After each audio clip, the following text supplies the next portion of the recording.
fans are the backbone of the Buffalo Spirit. And visiting Folsom Field, an unforgettable.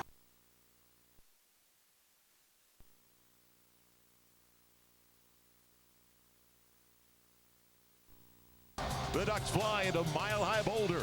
We'll see if the thin air brings the Ducks down to Ralphie's level.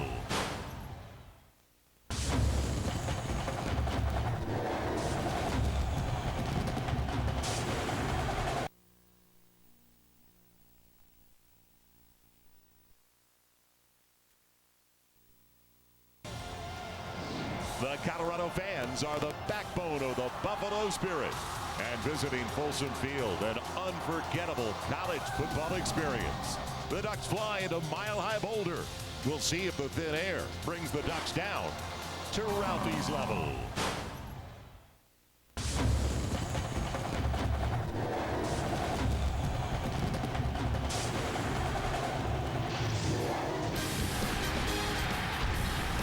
Welcome to Folsom Field for Pac-12 College Football Saturday, presented by KFC.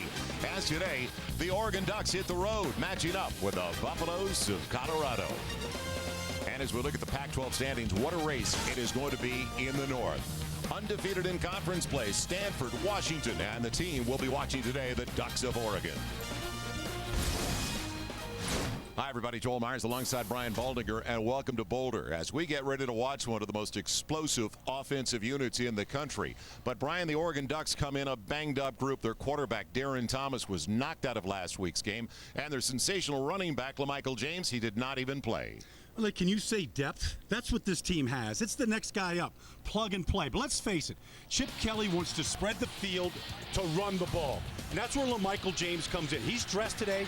He's still coming back from an elbow injury from a few weeks ago. But he has tremendous speed and experience. But look, if LaMichael can't go, it's the next guy up. And last week, Kenyon Barmer, he had 171 yards, his career high, and Barner can do it all right there. And behind him is the sensational freshman, DeAnthony Thomas. He leads the team in receptions, but he has elite speed out of Crenshaw High School, true freshman. I tell you, they don't skip a beat when either one of those guys are in the game. Well, Colorado also comes in short-handed, missing Rodney Stewart, their leading rusher, with more, and especially with the pressure on the quarterback, Tyler Hansen. Let's join Jim Knox. All right, Joel, if Colorado has any chance of knocking off 10th-ranked Oregon today, Tyler Hansen right here, a Buffalo quarterback, is going to have a sensational game. I talked to him moments ago, and he is ready to go against Oregon. Tough defense, but Tyler Hansen can get the job done. He throws the ball extremely well.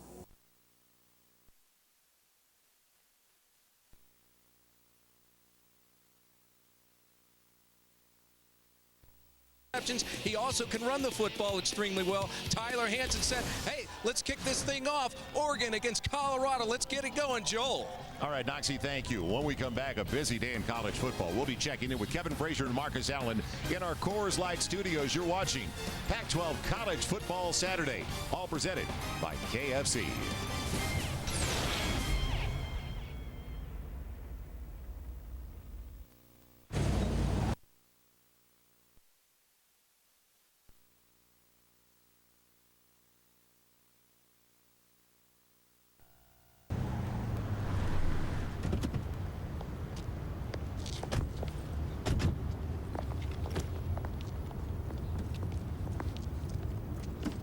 Some people love their cars almost as much as they love their team.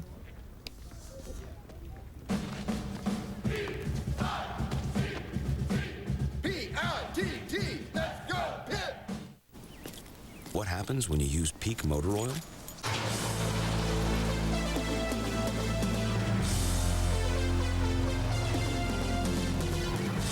Premium performance and can save up to 10 gallons of gas every time you change your oil. So any car runs like a 10, even if it's more like a 6. You're not just changing oil, you're saving gas. Put Peak Motor Oil in, save on gas.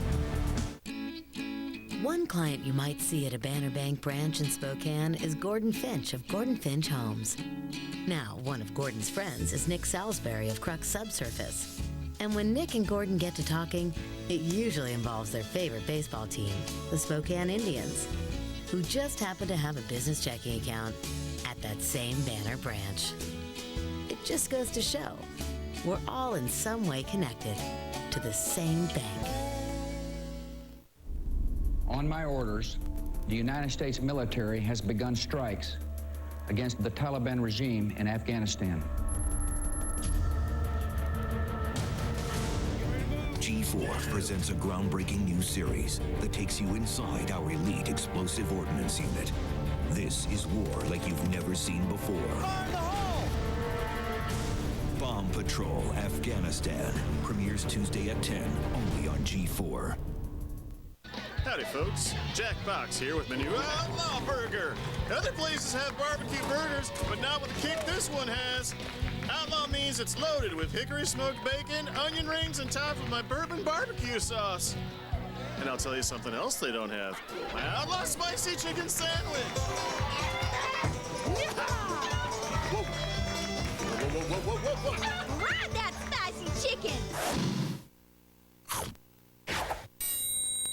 The Cougars battle the Beavers on College Football Saturday, tonight on Root Sports. Welcome to Pac-12 College Football Saturday, presented by KFC. Kevin Frazier here, alongside Heisman Trophy winner Marcus Allen in our Los Angeles studios. Let's jump right into the mix with our Pac-12 Field Pass and our Pac-12 Nightcap.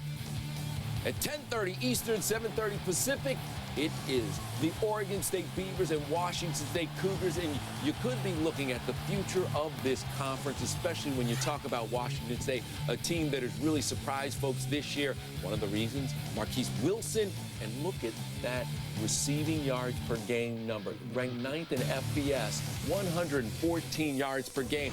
How good is Washington State, and what should we expect tonight? Well, the Cougars are a good team, but the key is going to be Jeff Toole. This is his second start coming off injury. He didn't have the rhythm that he needed last week against Stanford. Hopefully enough reps at practice will get him there, because he does have the receivers to make big plays. All right. Meanwhile, you can stay in touch with us all day long on Twitter. We want to know who you think is headed to the national championship game in New Orleans. So let's use the hashtag BigEasy. Give us your pick, and if you don't like talking to Marcus and I, well, there's always Hyra, the third member of our studio team. Hit her up on Facebook at facebook.com/Fox Sports. It's a good day of college football, but stay in touch with us. We want to hear from you. All right, the game is coming up next.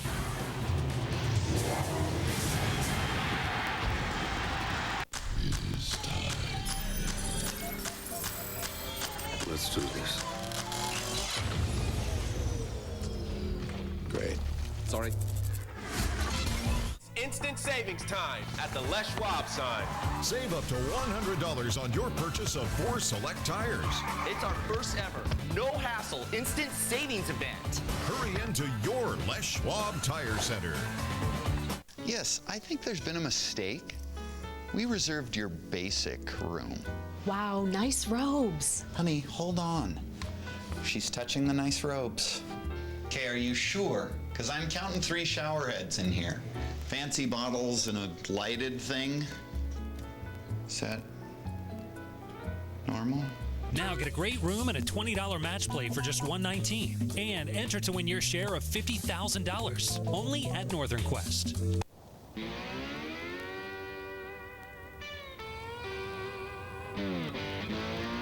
Most 40-mile-per-gallon sedans are sentenced to a life of uninspired performance.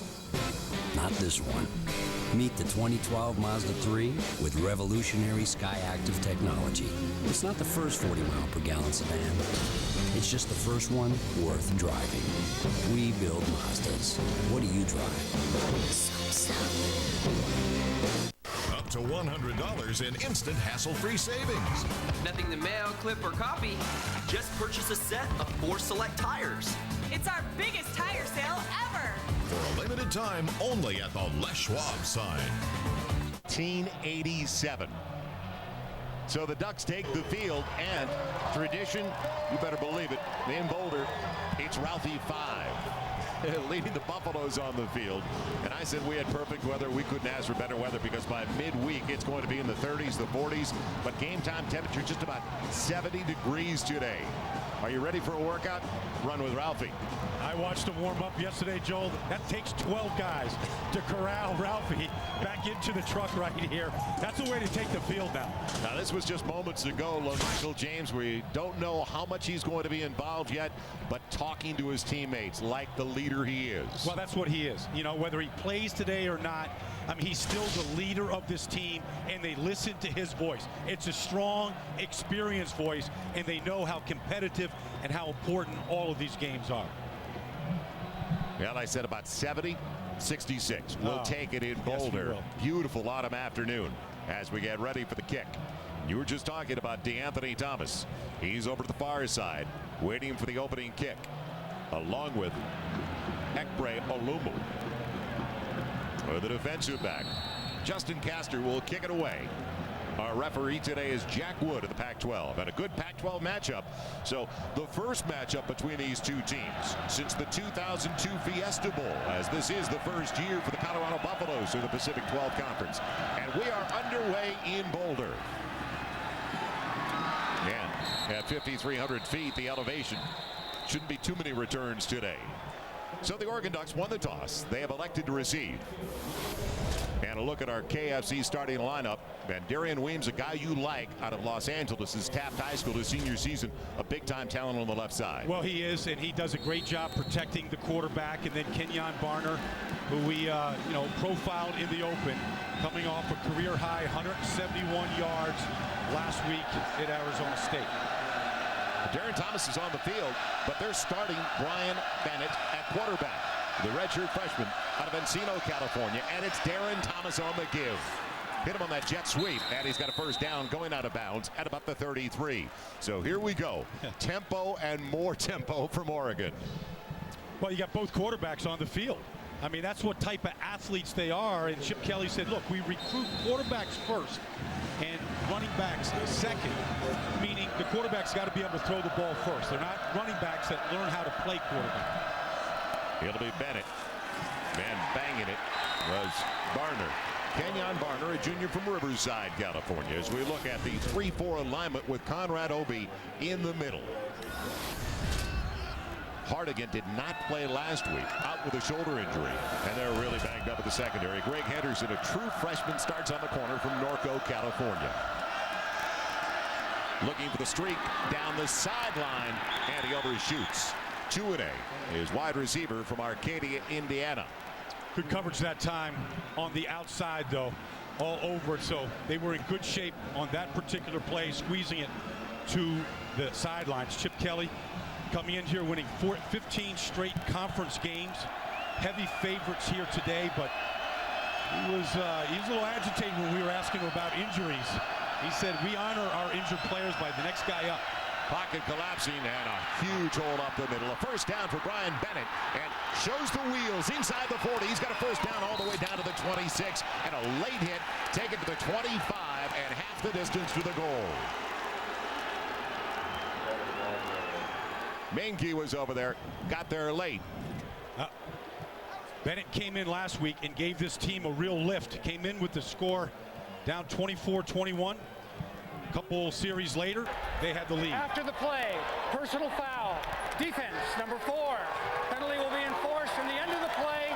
First down. And they call it on a true freshman making his first career start. That's Kyle Washington from Pasadena. If the rush can't get there, this guy has elite speed now. He was a great track athlete at Crespi High School in Los Angeles. And when he pulls it down, he may be faster than Darren Thomas. Barner stays in the backfield with Bennett at the 12-yard line. And little one in the flat. It's complete. Tight end's got it. Nick Musgrove. He is backing up David Paulson. Not normally in the rotation. A walk-on and a former defensive lineman. You know, one of the keys to Oregon's success is how they practice, Joel. I mean, Bennett, the backup, he was still getting 35% of the reps, even when Darren Thomas was the full-time starter and the incumbent quarterback. So they practice to get everybody ready to play. Now Bennett up the middle. Barner's in. Touchdown, Oregon, on a real quick 80-yard drive. So it took a long time. That's about how they play. They play fast, and they have great athletes. And what they want to do is stay on schedule. They don't like negative plays, and they didn't have one on that drive. Well, if there are 38 drives coming into the game that led to touchdowns, half of those are 99 seconds or less.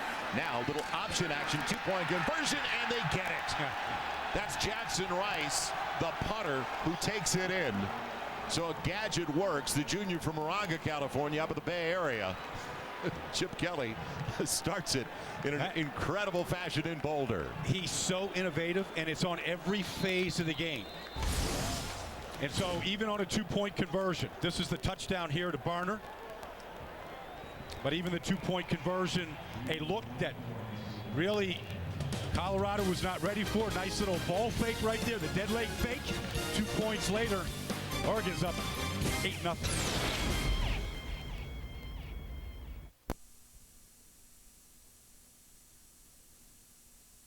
Tangibility on our KFC starting lineups for the Oregon Ducks in their 4-3. Deion Jordan's a great story. He came there as a wide receiver. He's grown into defensive end. And a good one, too. And a guy that's very flexible. You look at the linebacker, Josh Kadu, a real speed guy off the edge. Leads this team in sacks right now. And John Boyette at safety, I think, is one of the nation's very best. And a guy that plays the game with very little regard for his body. He's all over the place. It'll be 2nd and 9. Hansen, little turn and route is complete. Tony Clemens has it, and he's right at the first down marker. I believe he's got enough, and he does. Up to the 22.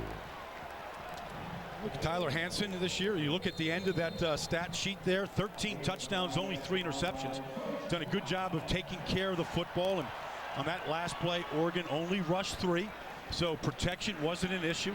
You give Tyler Hansen time, that kid can get into a good rhythm. He's without his leading receiver, without his leading running back as well. Stewart along with Richardson, the receiver. It'll be Tony Jones going absolutely nowhere. Now the game plan coming in for the Buffaloes, and one of the things was not long fields, obviously. No, but at the same time, Joel, this is a team that they've got to get some takeaways from Oregon and limit the number of possessions that they have. And they've got to tackle great.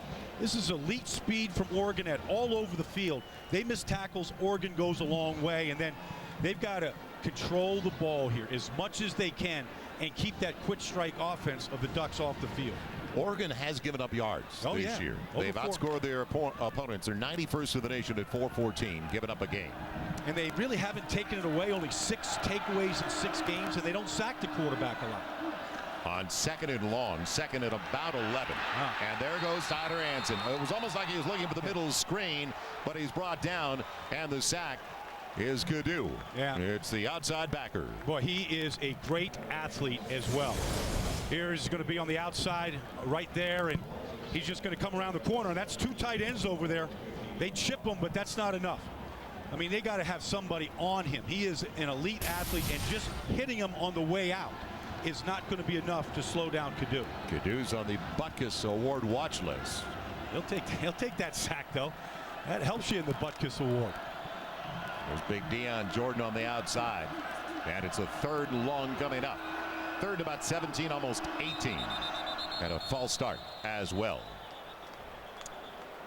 From bad to worse for Colorado. Now these are the mistakes they can't do. False start, offense, number 53. 5-yard penalty, still 3rd down. That's the right tackle, Ryan Danowitz, a junior from San Jacinto, California. Well, again, I mean, here he is on the outside here, and believe me, when you have that speed coming on the outside, you want to try to get off the ball as quickly as you can. And even here at home, it's difficult to hear. There's a lot of Duck fans here. They're cheering their team on as well. So it's back at the 10 on a 3rd down and 22. Oh, brother.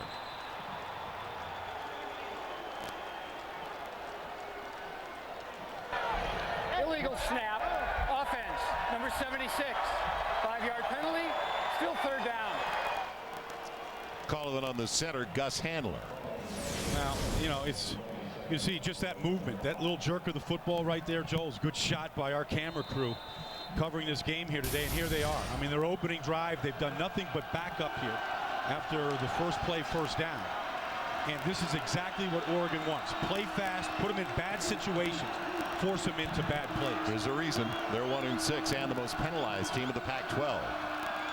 Trying to get some breathing room for the punter, and Jones makes a nice move at about the 10, gets it out to the give him the 18. But as I said, room for the punter as he's brought down by Boyette. In fact, Nick Aliotta, the defensive coordinator, told us about Boyette. He goes, I don't know if I've ever seen a kid that enjoyed practice as much as Boyette. Yeah, you know what they call those kids, Joe? A gym rat. Yep. He's the ultimate gym rat. You want to find John Boyette, go to the weight room, go to the film room, go out to the practice field. He's in one of those locations. Dara O'Neal will punt it away. Cliff Harris waits back, and a very good return man for the Oregon Ducks will take it to the 37. Belted. Thought he had a little crease, little lane. It closed, though. But still, Oregon, when we come back, up by 8, has it at their own 42. Everyone has a dream. But sometimes your future can be a bit hard to see.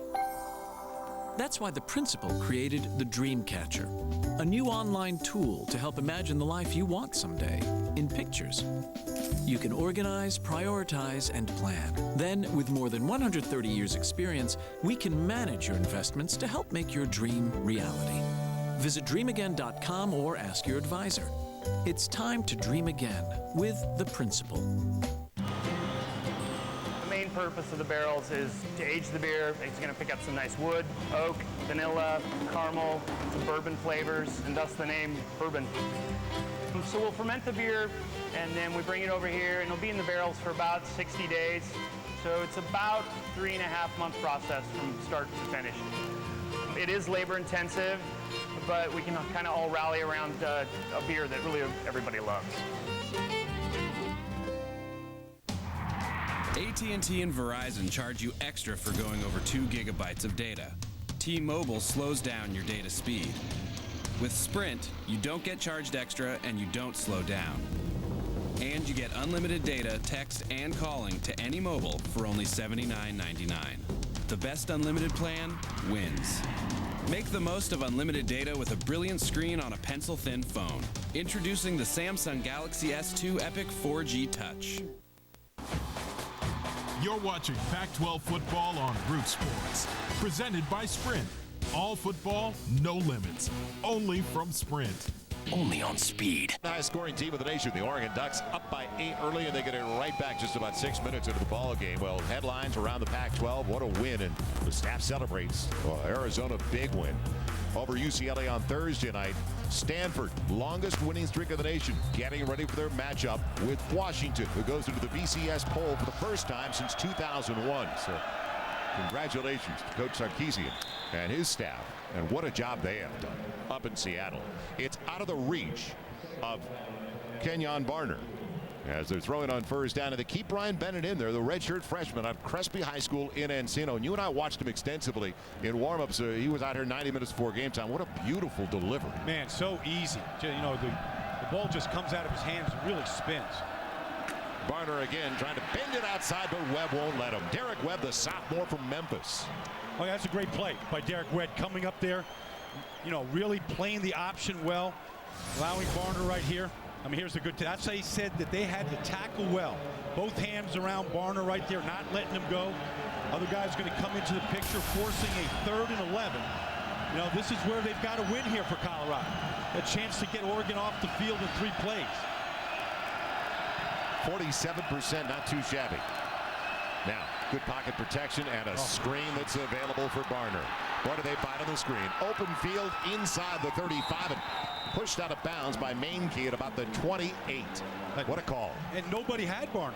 I mean, it just opened wide open here. You get both, you get the line out front there. Carson York leading away, and now Barner, he doesn't see a black jersey anywhere within 20 yards. Unfortunately, Colorado has Perkins down out of the secondary, their strong safety. They have been really hit on the back end of their defense with injuries. Well, they have, with either suspensions or injuries. John Embry has lost 9 guys in the secondary. He's giving it to him now because that was a great chance to get off the field. Probably a breakdown in, who had who, but Perkins going down. They were already out with Ray Polk, their starting free safety and probably their best defensive back. But Doug Rippey went down last week. He was their leading tackler. Paul Richardson, their leading receiver.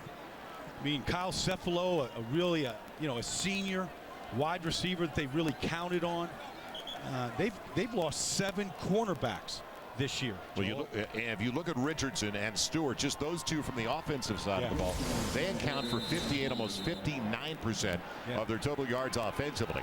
Polk is out too, the starting free safety. Just so banged up with a wrist injury or sternum injury. After the gain of 31, and Bennett puts it on the ground. A resourceful running back picked it up very quickly for Oregon. And that is Trey Carson out of Texarkana, Texas, another freshman. Our First and 10 line is brought to you by Russell Athletic. You don't really see very many ball handling mistakes by Oregon. They don't like those negative plays. And it wasn't, believe it or not, the kid picked it up. Smart play. And now it's Barner. He'll have the first down into the secondary again, all the way down to the 10-yard line. I was watching Colorado in the walkthrough right here yesterday afternoon, Joel, and it was interesting watching the defensive backs of Colorado. They were actually running Oregon's option game to really put it in their head how Bennett here is putting the ball in the belly and then pulling it out or giving it to Barner. So they were actually playing the offense themselves in preparation. Main key with a good penetration, and that's a negative play at that time on Barner. Yeah, but there comes DeAnthony Thomas into the game along with Trey Carson. Barner goes out, he gets a little rest, and now speed, great speed right here, and DeAnthony Thomas on that side there. He goes in motion. Bennett looks one way, comes back on the bubble. DeAnthony Thomas, goodbye. Touchdown, Oregon. Jeez, that is a burst. I tell you, you can't miss with that play. He now has 9 touchdowns over the first 6 games and 1 quarter of his college career. Yeah, he leads the team in receptions as a freshman. He's had to learn how to play receiver, running back, kickoff returner, and Chip Kelly said this kid has amazing intelligence being able to pick it all up. Maldonado, at least we think, is going to try for the placement. Last time they took it in with the holder Jackson Rice on a 2-point conversion. So the sophomore from Colton, California, the conventional way, and a 15-point early lead for a team that averages 49 a game, coming in 3rd best in the nation. Joel, this might be their fastest player, and it's on display.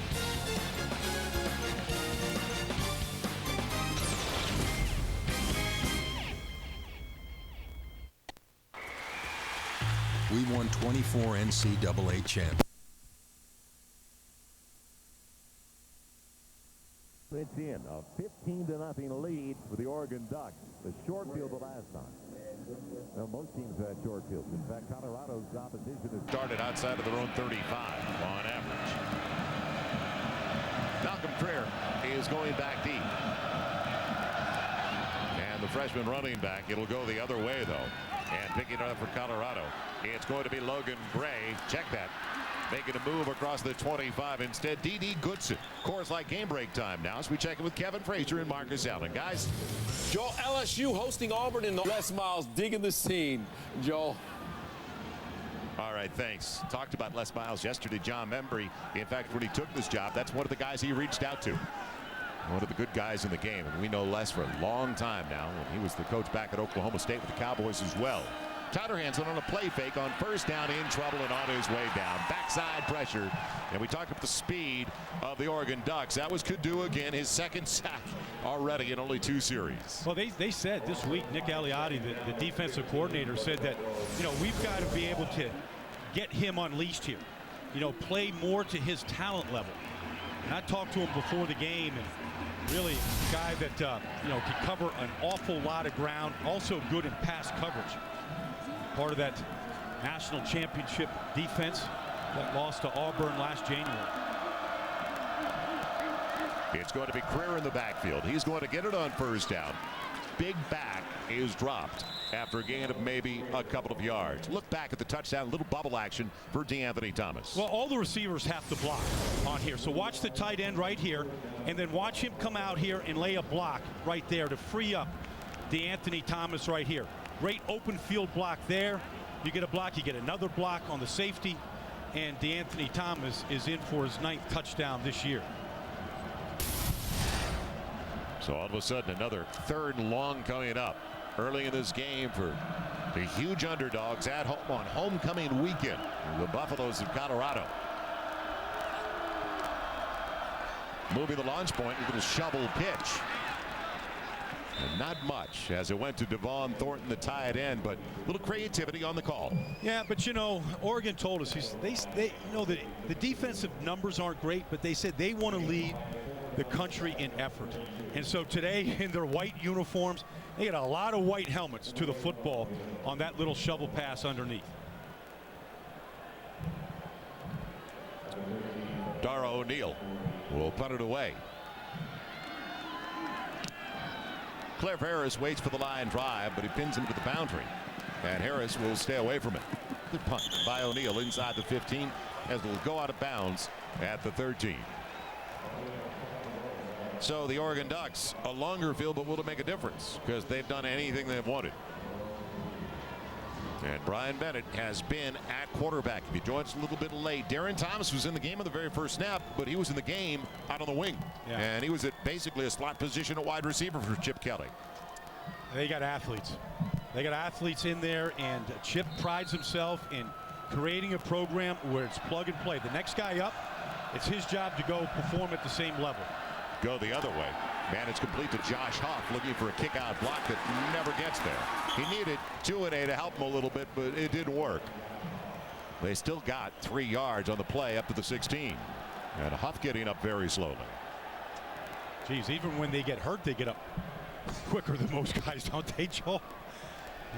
The one thing that stood out, and we watched film earlier in the week and then again yesterday morning here on the Colorado campus, was the overall team speed. Yeah. Offensively and defensively for Oregon. Well, that's what Chip Kelly, when he built this program here, that's what they recruited. They recruited speed, especially on defense. Barner, huge alley over to the right side, down the sideline.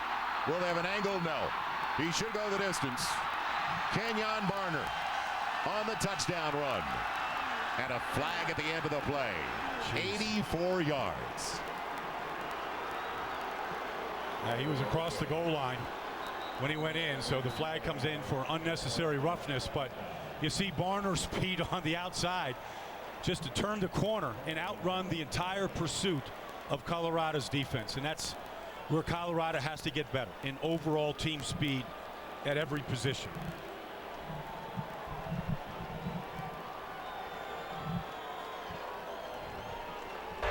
The result of the play is a touchdown. After the play, personal foul. Number 18 of the defense.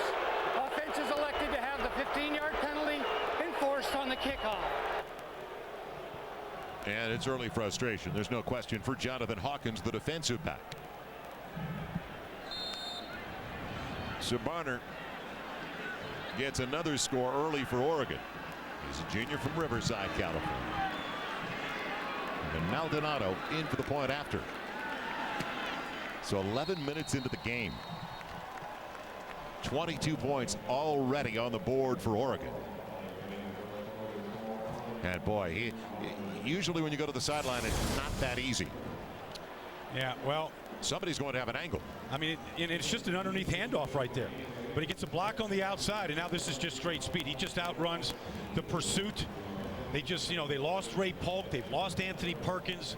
They've lost a number of cornerbacks. And you can't really blame Hawkins right here for just trying to get Barner down to the ground at the end of this play. I mean, Barner led up right there a little bit, but he was across the goal line. So yeah, but at that point, he's trying to punch the ball out. That's all he's trying to do. Yeah, you could see. I mean, 22-0 right there for. After the play, personal foul on the defense. Penalty will be enforced prior to the kickoff. And you see what they've done today. Their 3 scores, the longest a little more than 2 minutes. The first was 96 seconds, and I mentioned coming in, half their touchdown drives this year were 99 seconds or less. So when we talk about time of possession, for one team it's a game of keep away. For a team like Oregon, they don't need it. It is truly a misrepresentation. Time of possession, it means nothing to them. And it's one of the most meaningless stats in football, the way tempo and rhythm is taken over offensively. When you're scoring almost 50 points a game, I mean, they'd rather score touchdowns than try to keep it away from the other team. Creed should stay there, and he will.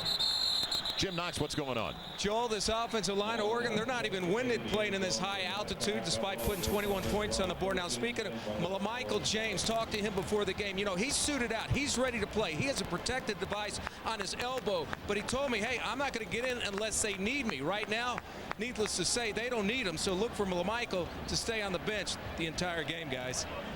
Thanks, Noxie. You look at those stats on LaMichael James, averaging 9 yards a carry. Today he could be padding those stats, but you know they've got a huge game in a couple of weeks against Stanford. May go a long ways in deciding the Pac-12 championship this year. And a happy birthday to LaMichael James. Walked in with a big white box. Somebody gave him a birthday cake. His 22nd birthday today. You know he'd love to play, as Tony Jones is put down at the 24, gain of about 4. But LaMichael James, the last 3 games, 200 yards or better. Yeah, kind of off to a slow start against LSU in that big debut at Cowboy Stadium, but really began heating up. You saw the school record against Arizona of 288 yards. Now, it's hurting him not to be out there right now, but I think he's all about team. They'd love to get another shot at a national championship, Joel. Want to win the Pac-12. They're going to need him in the second half of this season. And they're looking forward to a challenge as well, because when you look at the 200-plus yards over the last 3 games, look at the opposition as well. Yeah. Take that into consideration. It'll be a slant, and it's punched away as he wanted to get it to Tony Clemens on the same play once again. And a well-timed play by Troy Hill, the redshirt freshman from Southern California, from Ventura. LaMichael James, this was about 2 hours before kick, and he came out early with the team medical staff. She's looking at his arm right now. He looked awfully relaxed in talking to those doctors. It hurts him right here. I mean, he was 3rd in the voting for the Heisman a year ago. Sensational season. 3 terrific years thus far at Oregon. Would like to get back on the field and continue his ways. 3rd and 6, middle of the field, and Clemens wasn't even really turned around on his route when the ball was sailing past him. So 3 possessions, and all 3 real quick ones. 1 first down on the first possession, but the last 2 3 and out with a punt to Cliff Harris. Well, Joel, you mentioned it. I mean, they're without Rodney Stewart and Paul Richardson, who account for almost 60% of their offense in the first 6 games of the season. They're not available here today. Richardson out for the season. Stewart will return, but it's just hard for somebody else to step up in those positions. Good punt by O'Neal. Van Harris looking for a block, will not get it as he's put down inside the 20, all the way back at about the 18. Pugh on the good special teams coverage. Well, college football Saturday continues after our game here in Boulder. It's Conference USA. Good one, too. Tulsa squaring off with Rice. And then in the nightcap, Oregon State, Washington State. As college football Saturday will continue all day long in high definition. You know, whenever we get ready for an Oregon Duck game, we look forward to seeing what are they going to be wearing today.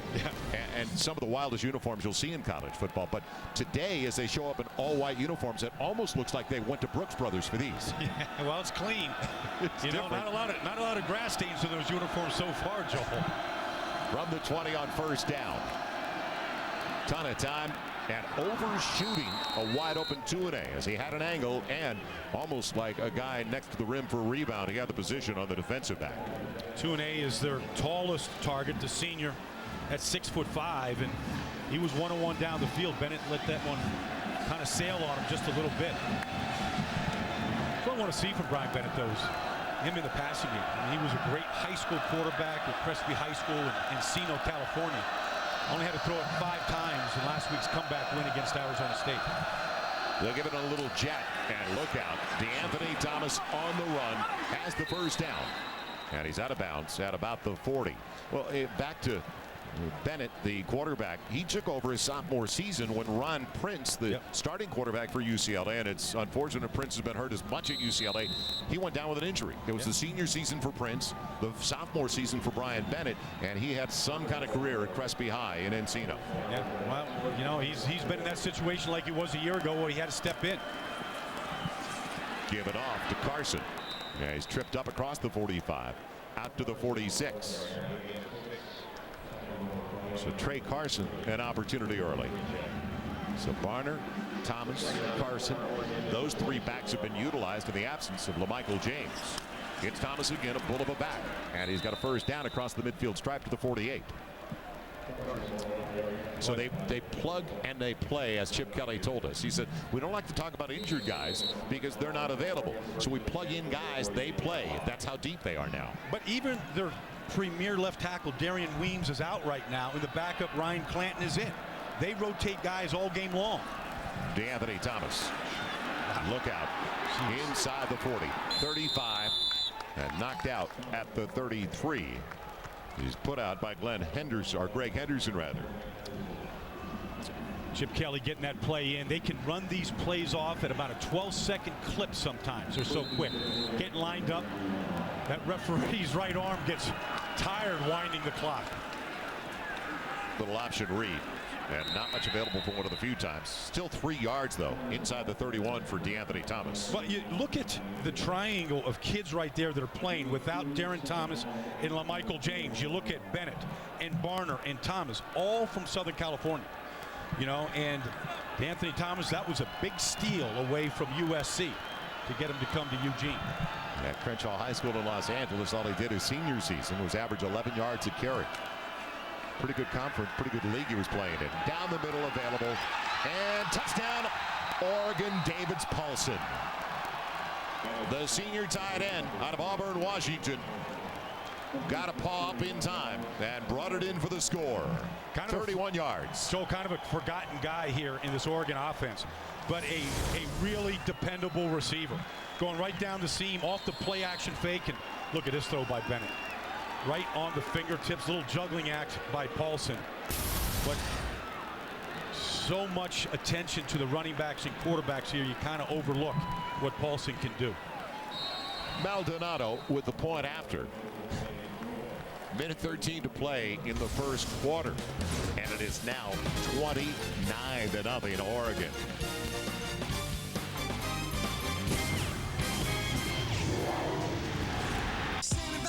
For a sophomore year, co-signed a credit card, buy books, not beer.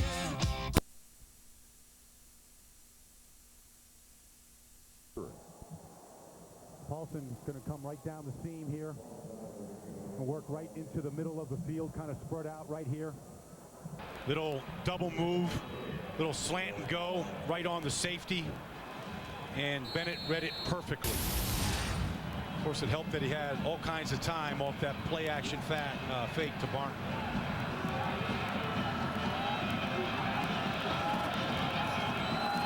Another drive under 2 minutes for the Oregon Ducks. It's going to be picked up by Goodson. Greer will lead the way for him, even though he wanted the football. And D.B. Goodson, with a flag down on the play, is out to the 28-yard line.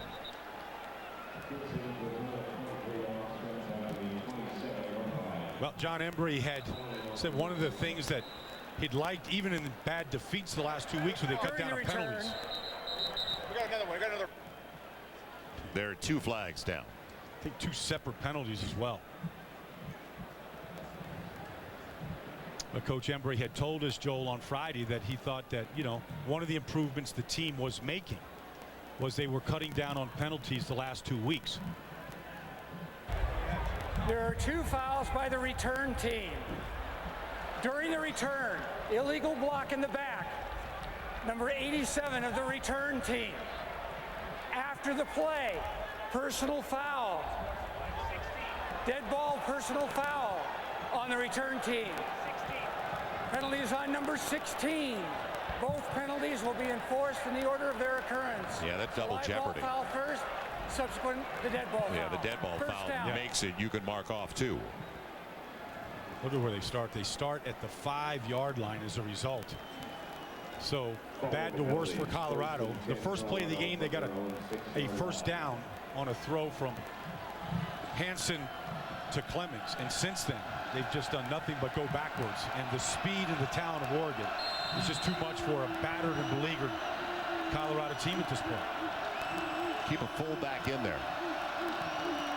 Harrington in front of Jones. He slides off the left side. And good pursuit after a gain of only one. Coors Light game break time with Kevin Frazier and Marcus Allen. Guys, let's check in on number 5 Boise. They keep on rolling up in Boise. Joel? All right, Kevin, and a lot of season left for more at Boise State.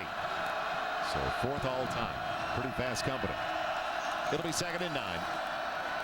Moving the pocket and available out on the edge. It's complete to Canty. Keenan Canty, the redshirt freshman from New Orleans. And it looks like he's got enough for the first down. Yes. Yeah, that draws an applause, huh? Well, the old Bronx cheers when it draws. But even the Oregon Duck fans are cheering the first down. But moving the launch point of the quarterback is something they're going to have to do. Well, I mean, Tyler Hansen does have athletic ability, and I think right now you look at really what Eric Bieniemy is trying to do right here. You know, he's trying to protect his senior quarterback as much as you can. Sometimes you can't tell where Tyler Hansen is. He gets so low in his crouch, just taking the snap. Sometimes it looks like he's hiding. Sometimes it looks like he's a catcher in a baseball uniform. He gets that low.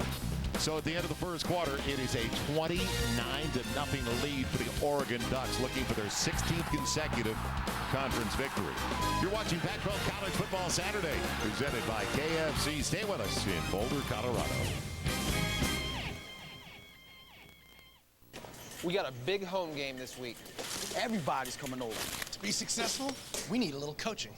That's where I come in. Game plan, Coors Light. You're going super cold activated cans. You two are going deep for bottles. Move it, turkeys. Super cold cans need both hands. Come on, man. Hold up. Nose to blue. Go for 2. When it comes to big refreshment, we could all use a little coaching. Bring it on, fellas. Frost Brewed Coors Light, the game's most refreshing beer. Coming through. How you doing? Bank presents this sterling moment in Pac-12 football. 12th play of the drive. Backside pressure ball is intercepted! Kenny Wheaton! Touchdown if he doesn't trip! Oh, baby, can you believe it? The improbable at the most opportune time. This sterling moment in Pac-12 football has been brought to you by Sterling Savings Bank. The weather is perfect. And that is the real positive right now for the Buffaloes of Colorado. Yes. We welcome you back for the start of the second quarter. Joel Myers along with Brian Baldinger and Jim Knox, 29-0 Oregon. And it was way too easy on each possession. And the last 2 long, both better than 80-yard drives for the Oregon Ducks. But typical of the Ducks, less than 2 minutes each. Well, one of them was just, an 80-plus yard run by Barner, filling in for LaMichael James. And they have great speed and depth at that running back position. Big hole over to the left side. Man, a first down for Jones. Well, looking at the first 15 minutes of play with our Russell Athletic game summary and the numbers, the dominating numbers of the first 15 minutes. Well, you would say dominating, yes. I mean, 206 yards rushing in the first quarter, Joel. That may be some kind of record somewhere. Well, 293 to 30. Yes. Total offense. So first down, back-to-back first downs for the first time of the game for the Buffaloes. There's Hansen. We talked about how low he gets. Ton of time. And it's off the fingertips of Tony Clements. He had wide open Tony Jones in the flat and uncovered. But he decided he wanted more yardage over the middle.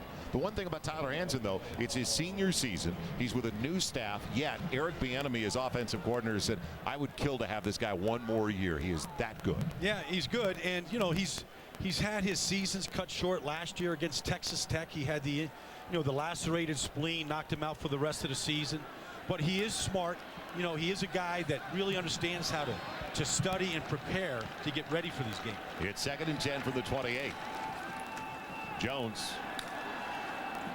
He's taken down after the gain of 4. Coors Light game break. Let's go to Kevin Frazier and Marcus Allen. Thanks, Joe. We check in on Colorado's former conference mate from the Big 12 days. Nebraska in the Big 10 now taking on Minnesota. Kenny Bell the reverse. Marcus, what happened? They take advantage of that over pursuit by the defensive end, and he runs to the outside. Come on, 21. Use the sideline as your 12th man and push him out of bounds. Doesn't do it. Touchdown. Touchdown, and Nebraska already up 17-0 on Minnesota. Thanks, Kevin. Not exactly a surprise, though. No. We're in the opening 2 minutes of play of the second quarter in Boulder. Right now, 3rd and about 7. Off the edge, the blitz, single coverage on the outside, and it's complete across the midfield stripe. Back shoulder, Tony Clemens, and a first down to the 47. Good read. Yeah, and they had a free runner coming right at Tyler Hansen. Basico Lacumbo is going to come free. But look at this play here by Clemens. A guy that, John Embry had to sit down because, just the attitude, and tell him that he needed more out of him. And, with the injury to Richardson, he's got to step up. And, he's a guy that, has, in his senior year here, has begun to deliver. And now the favorite target of Hansen down the field. The only one to make a catch so far, as Hansen's throwing on first down. Looking one way, going back the other way for Canty, and it's in and out of the hands of Ekpre Olumo, the young man that was victimized on the last one. He had a better shot at it. Both were going to be out of bounds anyway, though. Yeah, Olumo, though, is a true freshman.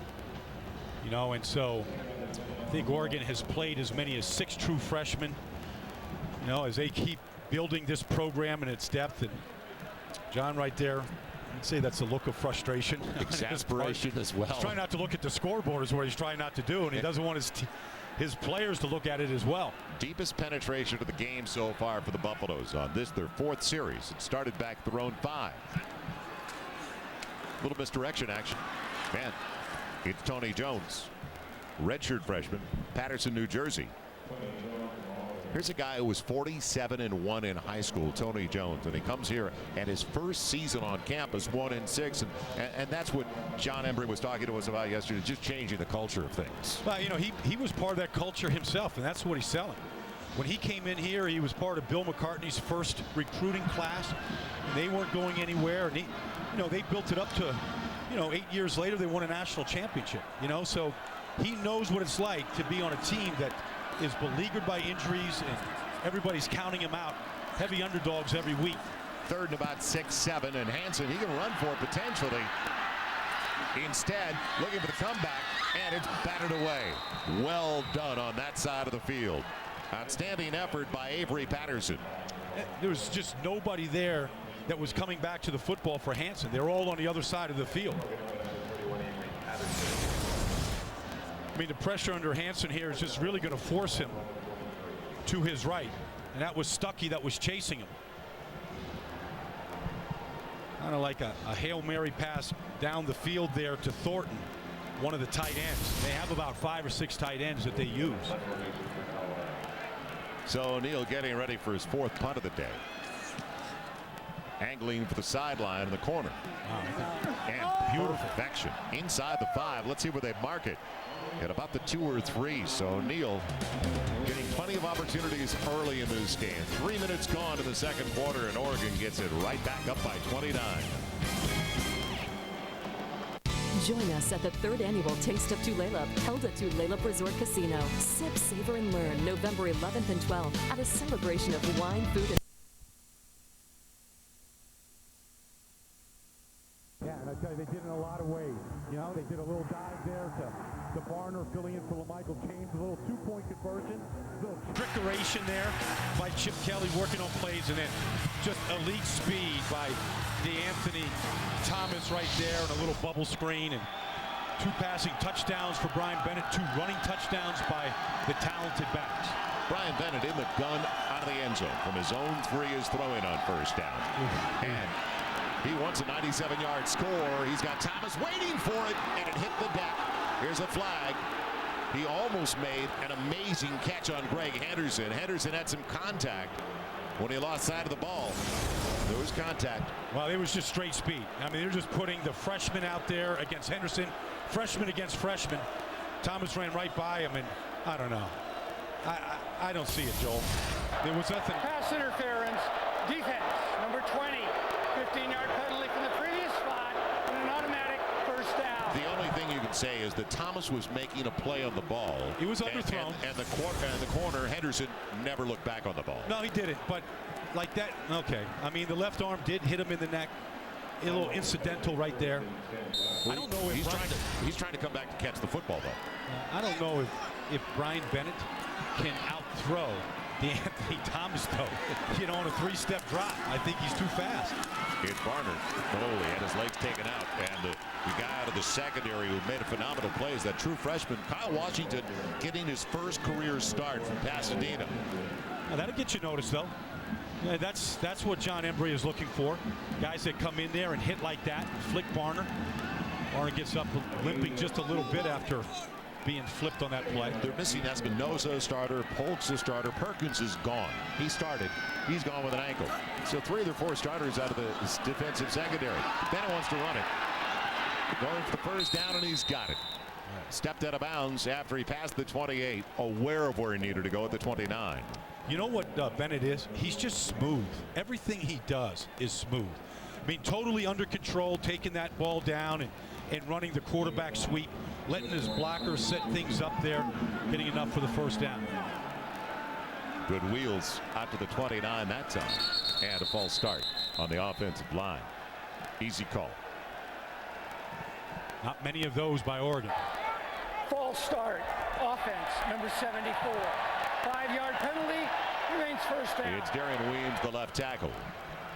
And I like Weems. I like the way that he moves, and like he's over here at left tackle, but maybe a little early start as he was getting ready, I think, to get out and pull here, what you call a take block.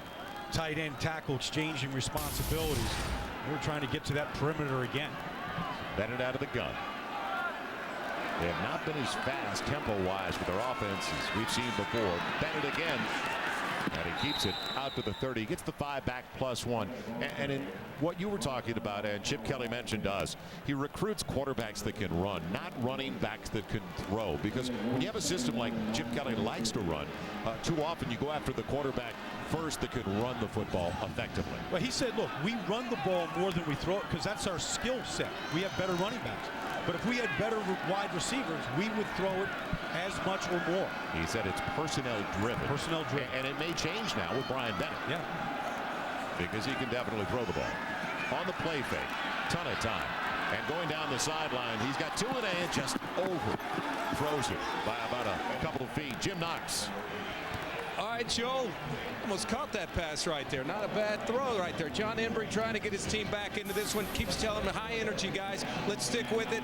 Keep on plowing ahead. Meanwhile, Anthony Perkins, you mentioned him. He's not even on the sidelines, guys. They took him to the locker room. X-rays on that ankle. Looks like he's through the rest of the afternoon. Joel? Thank you, Jim. So the frustration continues for John Embry. What a career he had here in Colorado. And they went on to play in the NFL. First with the old Los Angeles Rams. And now they need 9 on 3rd and 9. A little twist up front. Forces Bennett out of the pocket and throws it wide to the intended target. So they stop Oregon finally on a 3rd down. Yeah. That was Josh Hardigan came in on a little twist stunt. He came around and was able to put a little bit of pressure right up the middle on Bennett. Here comes the twist. Hardigan up the middle. Now they chase him to the sideline. You can see they just squeezed everything to the sideline. That was the best defensive play by the Buffaloes all afternoon. Lonely guy, Jackson Rice. First punt of the game. Yes. Well, he got a little play there on the 2-point conversion. We got a chance as the holder to take it in. Timeout, Colorado. Their first charge timeout of the half. We'll take a timeout along with the Buffaloes with 10:15 left in the half.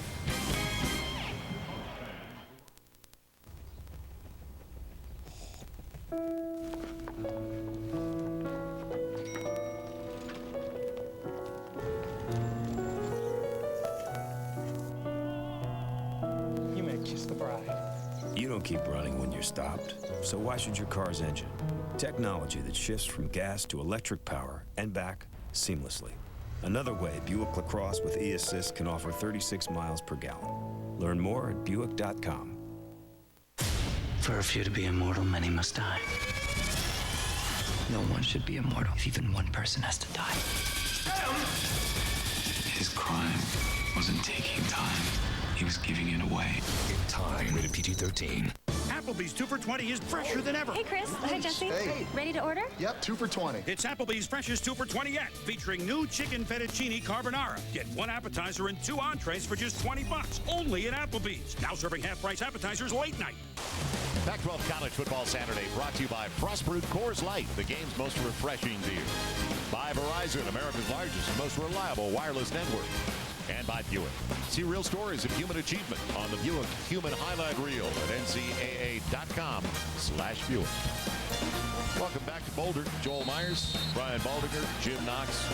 And what an autumn afternoon on this 22nd day of the month. Are we lucky to be here at Folsom Field? Buffaloes trying to turn things around in a hurry. 29-0 Oregon. It'll be Keenan Canty staying away from it. And not a bad roll for Jackson Rice's first punt of the day. Great roll. It's out to the side of the 10. You got it. So that's where Colorado is going to be. Colorado, to compound their problems, they have started 4 of their 5 drives have been either at the 20 or inside. They're 11, they're 5, now the 10. The only time they had it outside of the 20 was at the 29, and they went 3 and out with a punt. Well, a lot of it is their own doing too, Joel. I mean, they've really hurt themselves with penalties, especially in the kicking game. And so the bad field position, it always cuts your playbook in half and what you can do so close to your own goal line. Now they're coming off the most successful drive. Back-to-back first down so far. Let's see if they feed off it despite the awful field position. Hansen with a chip on the outside, and the man who chipped is the man who's going down. What a recovery by Oregon's defensive unit as they drop him at the 8. Isaac Remington Jr., the defensive end over there. Well, it was a great read by Remington, the defensive tackle. He feels it. He can see the back coming off, and I mean, right now there's only so many plays. Like I said, you cut that playbook in half. Screen is a good call, but Remington was ready for it. Fought off the block, disengaged, and was able to bring Jones down. Pretty good size, 6'5", 285. Yeah. An athletic guy. Loss of 2. It'll be second and 12. Hansen underneath the Canty. He's got it. High percentage throw to the 14. Still needs 6. This is brought down by Avery Patterson. Keenan Canty, a redshirt freshman from New Orleans. His first start. Yeah. Came in the Stanford game. I'm just watching the safeties, Boyette and company from Oregon. They just don't feel threatened by any deep balls. They're so close to the line of scrimmage. The whole defense is just compressed here. Even on this third down, watch the depth of the safeties. They'll tell you what they think of the speed of Colorado. From the 14, it'll be 3rd and 6. And here's Boyette coming up here, just walking up to the line of scrimmage, almost at the linebacker depth. Hansen over the middle, it's available. It's a first down to Canty, but 2 flags in the air. Back judge threw the first one. Linesman threw another.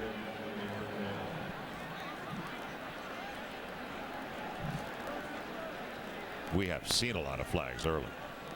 Multiple yellow flags out there.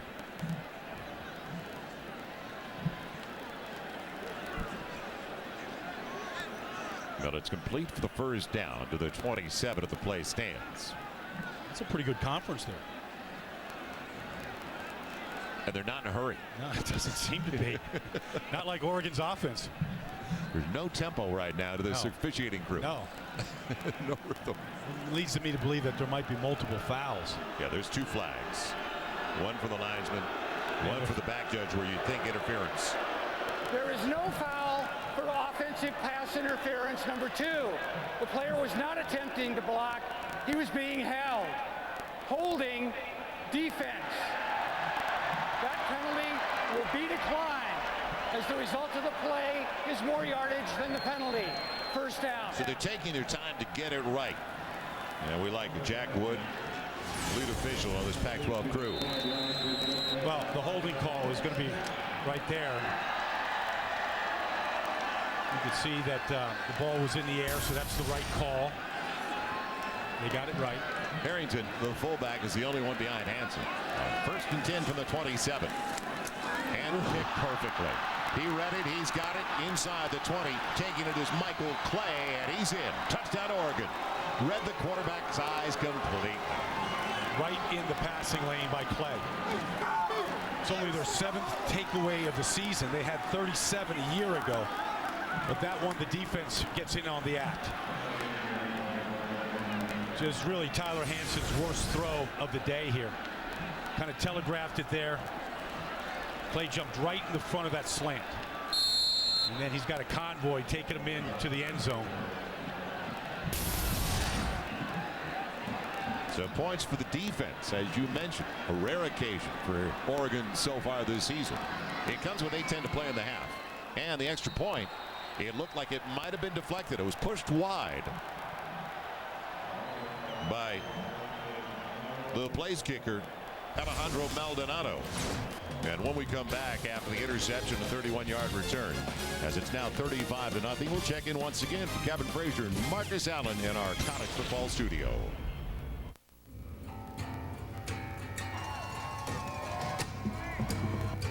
We are visitors, underdogs, party crashers, guests in a den of lions. But we will prevail. NFL Sunday Twin Bill as the Falcons take on the Lions. That is a very good matchup. It all starts with the Built For Tough Fox NFL Sunday pregame show at noon Eastern, 9 Pacific.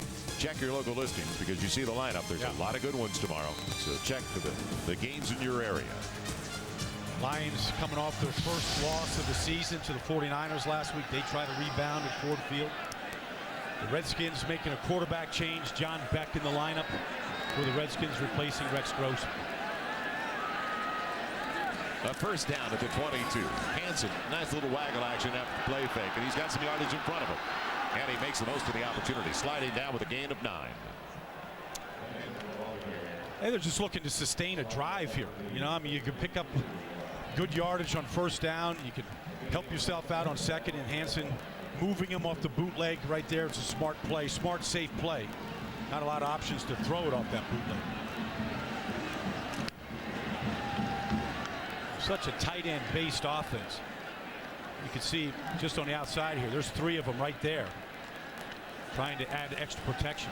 Short yardage. Jones needs a little more than a yard. He gets 2. Give him 3 out to the 35. Well, it's always been, when you look at the guys that have been here, and Ryan Dean's a very good one, they have had a number of very good tight ends over the last decade here, and you can go back to even 15 to 20 years with Bill McCartney. Well, I mean, you know, John Embry was a tight end. Yes. Daniel Graham was a first-round pick in the league about 10 years ago, so they have been putting a number of players into the NFL at that position. You just saw Alexander Lewis, a big freshman, 6'6", 270-pounder. It's Jones making the most of very little room, and he got 3, almost 4 out of the play.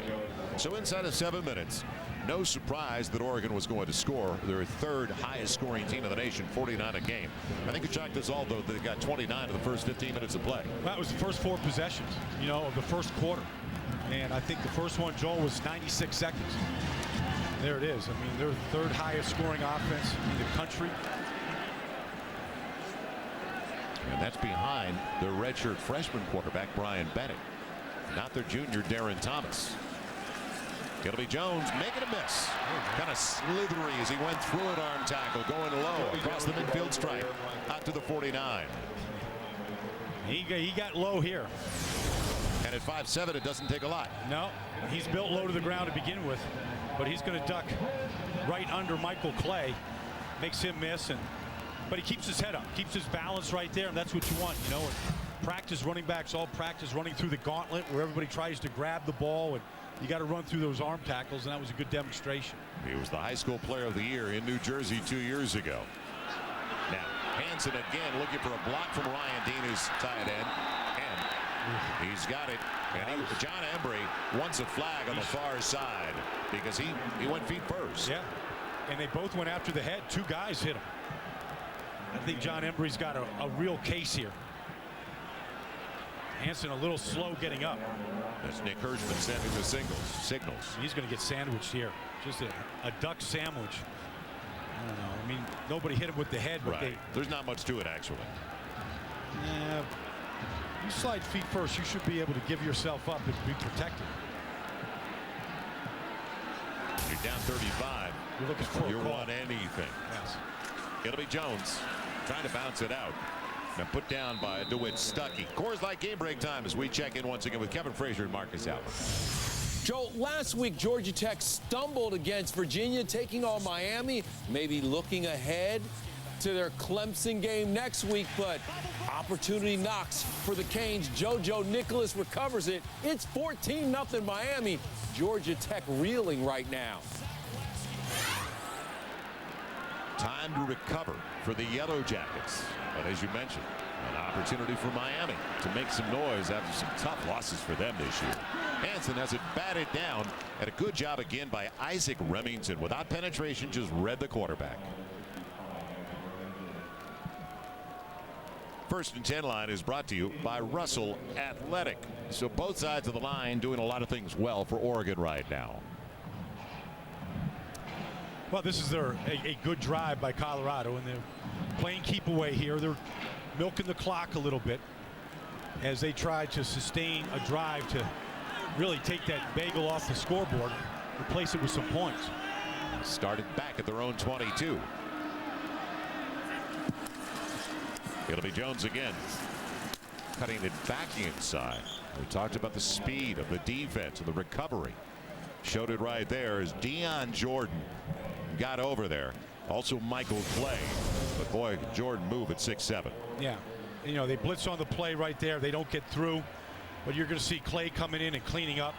Just a good solid shot. You know, Clay at 225 pounds, Jones at 175. It's a 50-pound difference there with a head of steam by Clay, who has a lot to celebrate already today with that interception return for a touchdown. So now 3rd and long, trying to get into at least field goal range.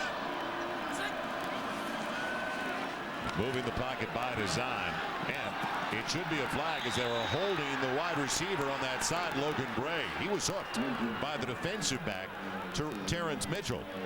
I mean, that was a hook around the belt. We had a pretty good view up here of it, Joel. I mean, there it is. There's the hook. Just completely turned him by Terrence Mitchell. And right now on this drive, John Embry probably wants to know what I've got to do on homecoming weekend here at Folsom Field, what I got to do to get a call. So they will go for it with their deepest penetration so far. Well, the guy that I think you should look for here is Tony Clemens, all the way up at the top of the screen. Man, is it going to be a delay of game? Yes. Delay of game. Offense, number 9, 5-yard penalty. Still 4th down. Kind of sums things up for John Embry and his Buffaloes in the first half. And that's really on the quarterback. I mean, Tyler Hansen's a senior. He's got to be looking up at the play clock, see where it's at, and if it's running down, he's got to get the timeout or get the play off quicker. But that's strictly on a senior quarterback. O'Neal, first-year freshman punter. He's had a good day, Joel. Yeah, put it out inside the 5 at the 3. Well, last time he booted the ball. Please reset the game clock to 3:47. 3:47. Thank you. So 3 more seconds on the clock. Not that it's going to make a big difference. Harris is back deep, waiting for the punt. And the fair catch taken in by Cliff Harris back at the Oregon 10. So Brian Bennett getting the start after working in reserve last week, and he's been up to the challenge. Well, you know, and he starts with his ability to run the ball, Joel. So smooth and fluid with top flight speed. You know, just a quarterback keeper here, sets up his line, can't get a glove on him, and then when he has to throw it, I mean, either whether it's the bubble screen there to D'Anthony Thomas or the straight seam route here to David Paulson, putting the ball right on the money. Really looks like the complete package at quarterback, and I tell you, they're in good hands there at that position. For a long time. Yes. Redshirt freshman looking to throw, and with a flick puts it out, and he gets Paulson to tie it in. That is a, man, that is a serious throw. Sure, that's going to his left. Yes. And he pulled the trigger on this now. Look at where that ball location is. Right on the fingertips, going to his left. It may be reviewed. Yeah. They're trying to hurry it up before it can. It should be reviewed. It should be. And John Embry is going to call a timeout. It didn't look like he possessed the football before he hit the sideline. And it was right in front of Embry, so he had a front row look at it. He's like, Oregon knew it. They really went to hyper-speed mode trying to get that play off. It tells you, though, how Oregon Duck fans and Chip Kelly and his staff can be excited about Brian Bennett. The ruling on the previous play was a completed pass. University of Colorado is challenging the ruling on the previous play. Brian Bennett, a redshirt freshman that we've been talking about, is delivering. This is a beautiful throw where only the offensive player can get it. Paulson, right. Does he possess it there? His second foot's out. He's got it all the way through. It looked like the 1 foot was in. It's a bang, bang foot's play. in if he possesses it. It really is as close as you mentioned. It's amazing what Chip Kelly has done here, Joel, with how he's revolutionizing college football. And I see a lot of the speed offense and the play coming in quickly and how many plays they can get off. I see it coming into the NFL. I've seen the Seattle Seahawks right now. They're running that offense. They had great success with it against the Giants a couple weeks ago. Big win at the Meadowlands there. And he told us as well earlier this week, they have to have stamina because he wants 1 million reps a day in practice. It was kind of funny the way he described it. So because we asked, what about the elevation? Is it going to impact you? Let's listen to Jack Wood. After review, the ruling on the field is confirmed. Colorado will be charged the timeout.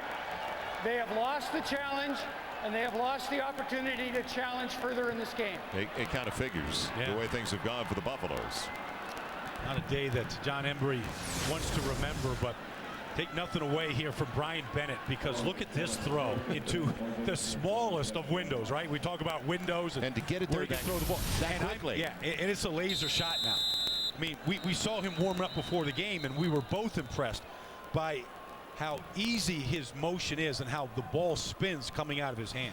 And so we're talking about with Chip Kelly earlier this week, the environment that he's going to be in. Please set the game clock to 3:29.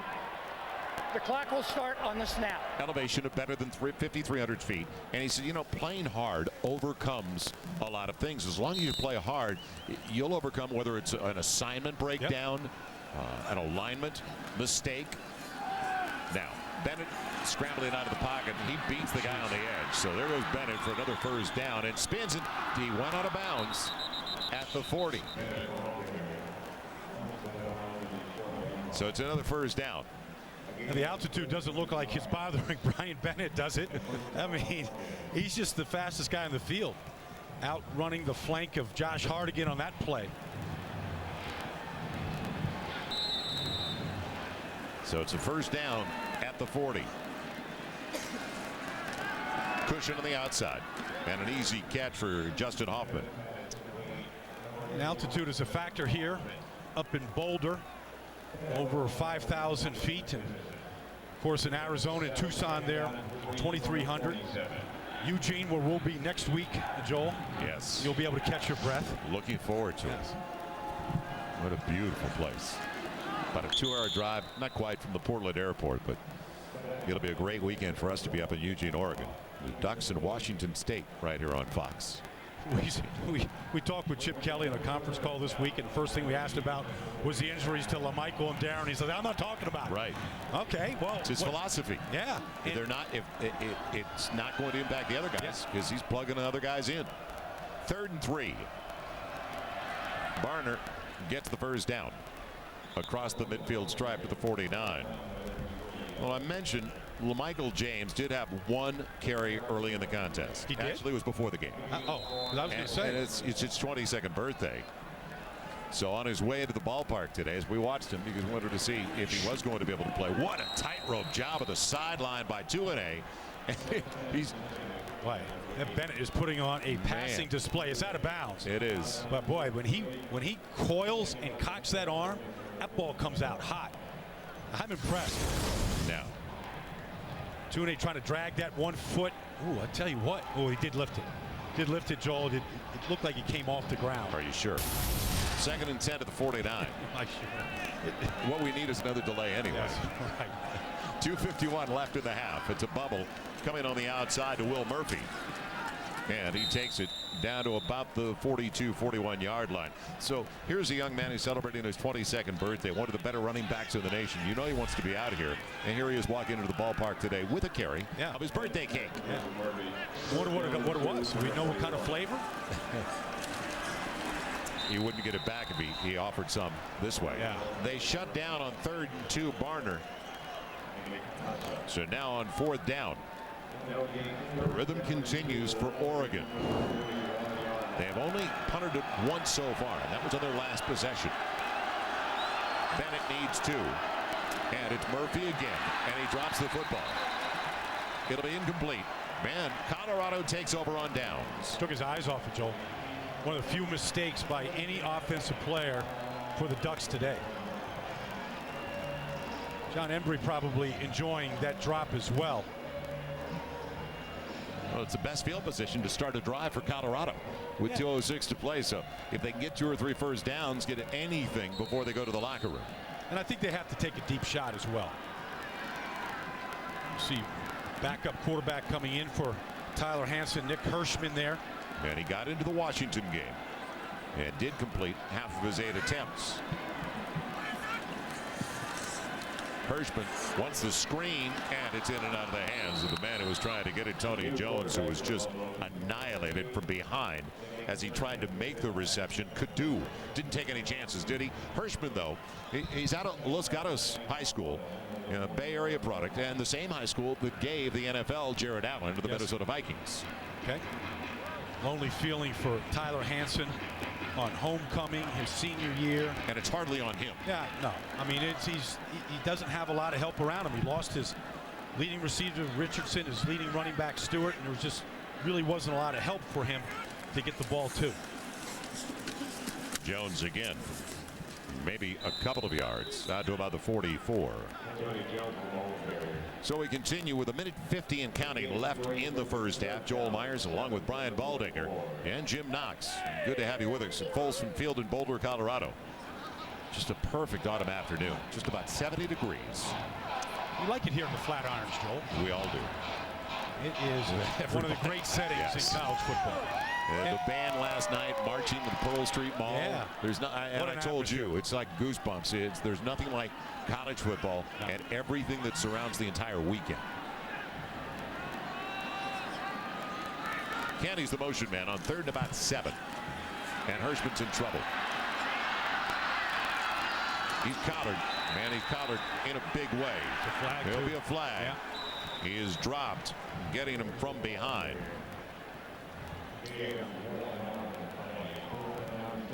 It was Cadu. He looks like 30, but it's 56 up front. Yeah, his jersey gets personal foul, face mask, defense, 15-yard penalty from the end of the play, an automatic first down. One of the very few mistakes by Oregon. Well, Cadu here with 2 sacks today gets that hand right around the face mask, intentional or not. That's a good call because that can really injure the player. Good call on that one. But really, I think Colorado has to do this switch at quarterback here, Joel.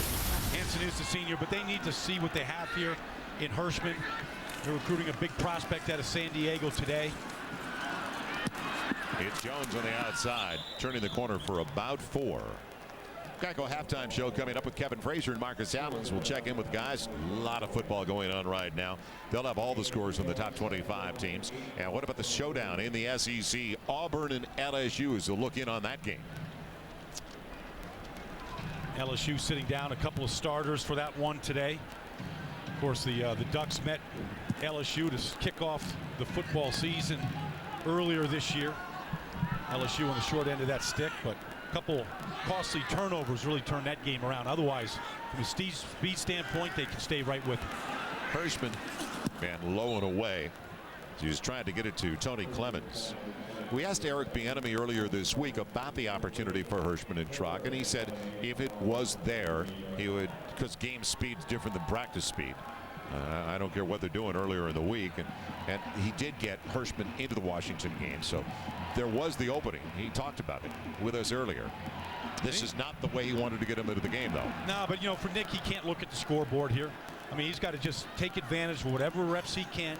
Highly touted player with good size. And who knows, maybe he's going to be the future of turning this program around. Tony Jones tripped up, otherwise he would have gotten the first down on 3rd and 7. Instead, he's short by about 4, and Kadu, who's been all over the place in the first half, tripped him up. And I really like Kadu. Overall, he's a great athlete. You know, his father was the continent of Africa boxing champion. He never really got a chance to see him box. He was, you know, he wasn't born yet when his father was there, but he wasn't going into boxing now. But he is, too smart. Yeah, well, smart with a great future. Yes. I was asking him about Casey Matthews, last year's middle linebacker, now with the Philadelphia Eagles. And really, he's twice the athlete that Casey Matthews ever was. Embry, and the Buffaloes have taken a timeout. So Colorado is out of timeouts with 14 seconds left in the half.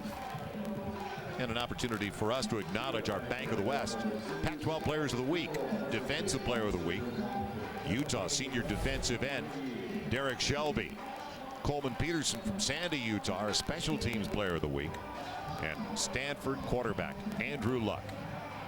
Boys, talk about bright young men and talented.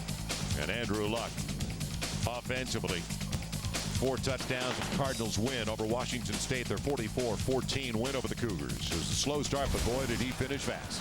And he'll take that talent tonight in Palo Alto. They take on the Washington Huskies, winner of the last 5 in a row.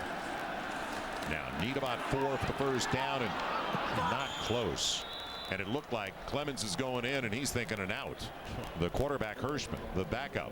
Well, there you go. There's the difference between practice and the game. In practice, he probably gets that ball down. He gets it in the vicinity of the receiver. Game speed, you could just see, you know, John Embry saying to himself, you know, he's a freshman. He's rushing his throw. He's forgetting about his mechanics right there. And that's part of the growing pains that John Embry and this program has, trying to turn this program around. That is going to do it for the first 30 minutes of play. And the number 10 team of the nation looked as dominating as we anticipated against the 1-6 Colorado Buffaloes. Our halftime score, Oregon 35, Colorado nothing. When we come back, we will take you to our Coors Light studio with Kevin Frazier and Marcus Allen.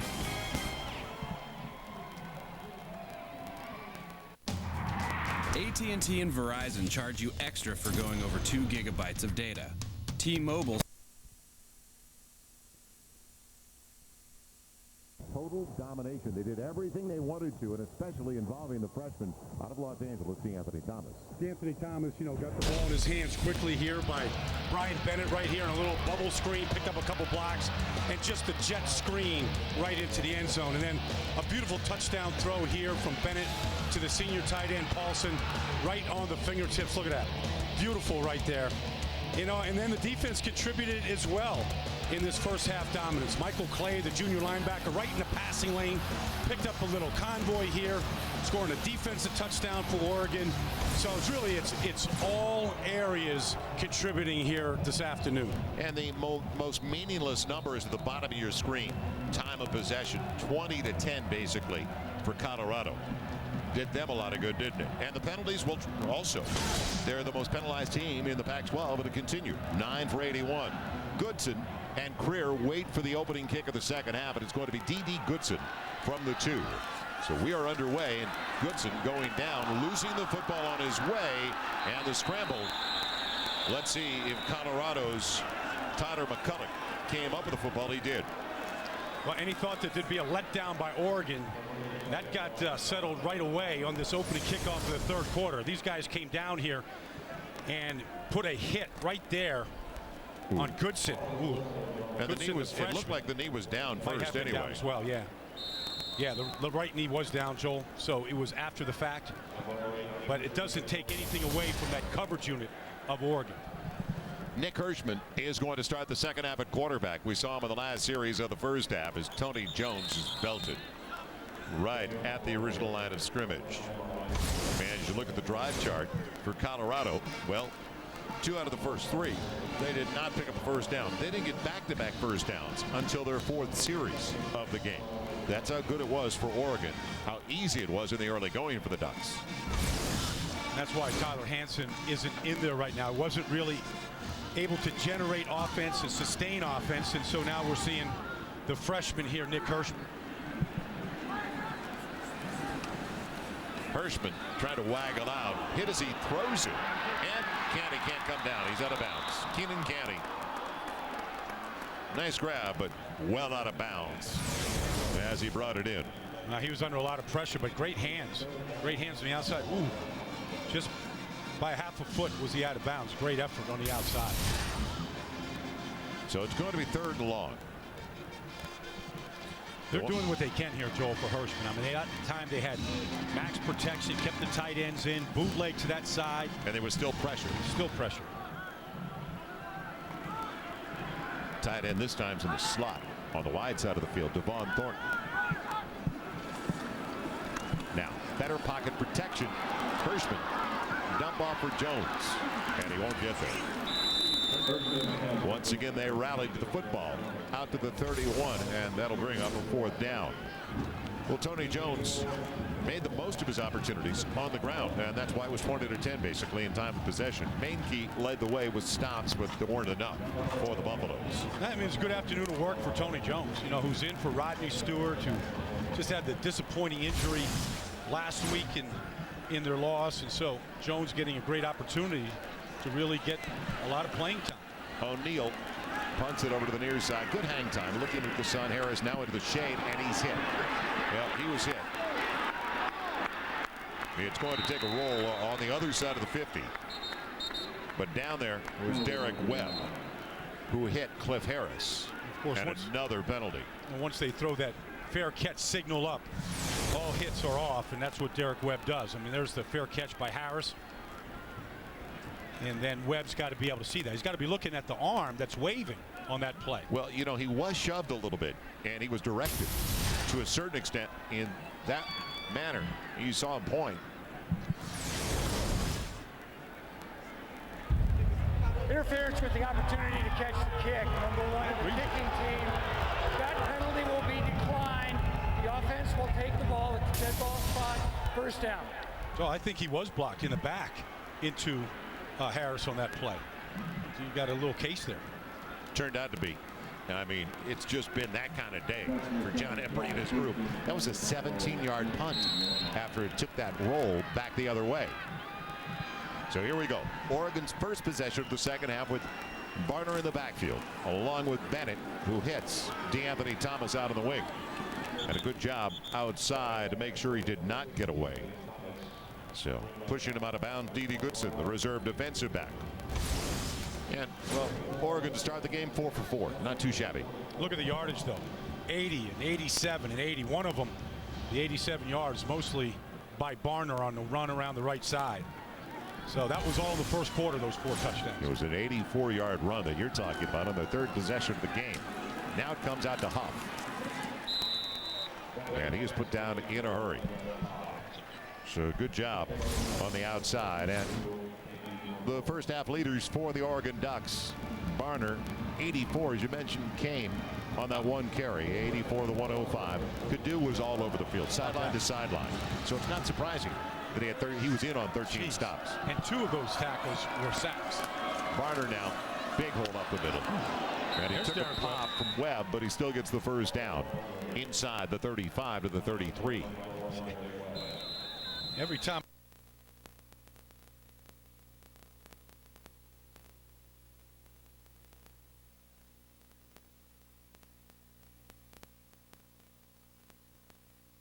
Scoreboard that they still want to put some hits on these backs. Bennett after the play fake. Middle of the field available. Man taking it in. It's 2-8. Touchdown Oregon. So he hit him in stride. The senior from Arcadia, Indiana.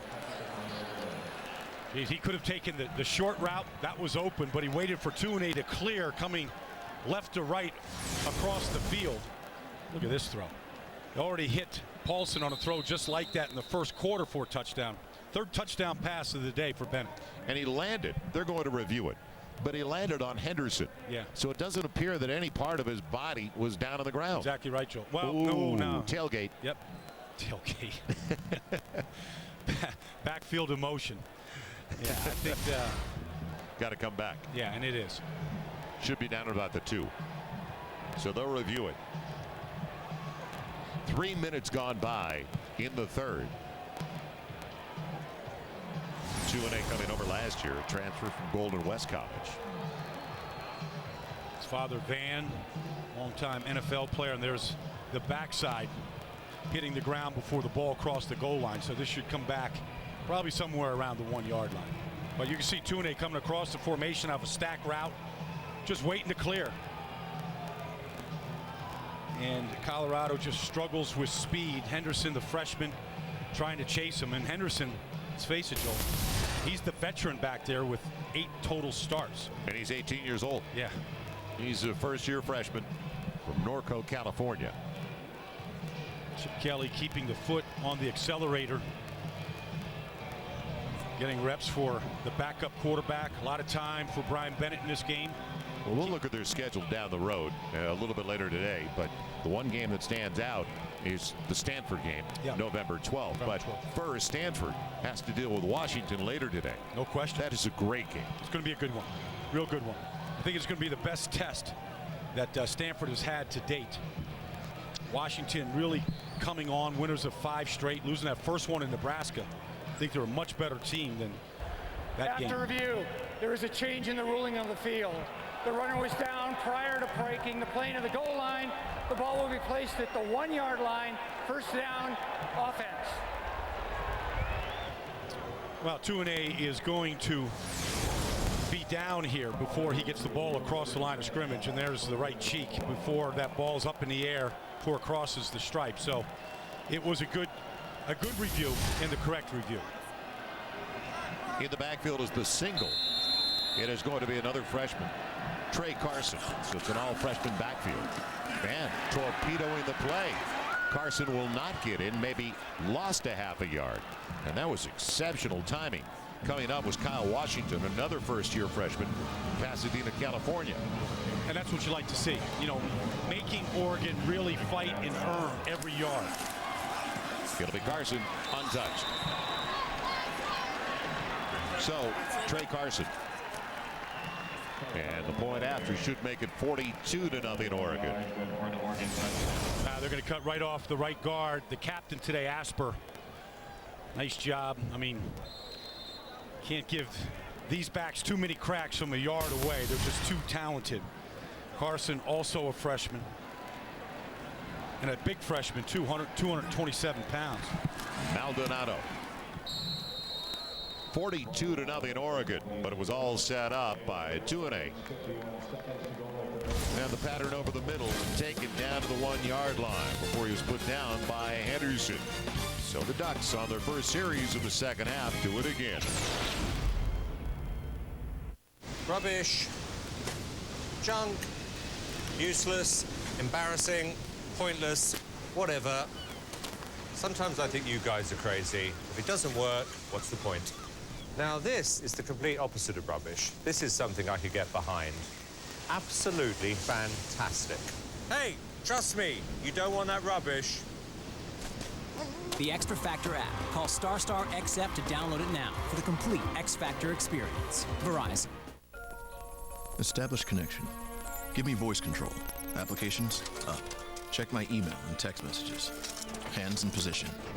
Airbags. 10 of them. Perfect. Add blind spot monitor. 43 MPG. Nice. Dependability? Yeah. Activate dog. A bigger dog. Introducing the reinvented 2012 Toyota Camry. It's ready. Are you?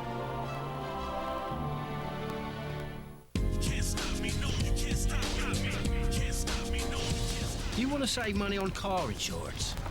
No problem. You want to save money on RV insurance? No problem. You want to save money on motorcycle insurance? No problem. You want to find a place to park all these things? Forget about it. This is New York. Hey, little guy, wake up. Oh, calm off it, mate. Geico. Saving people money on more than just car insurance.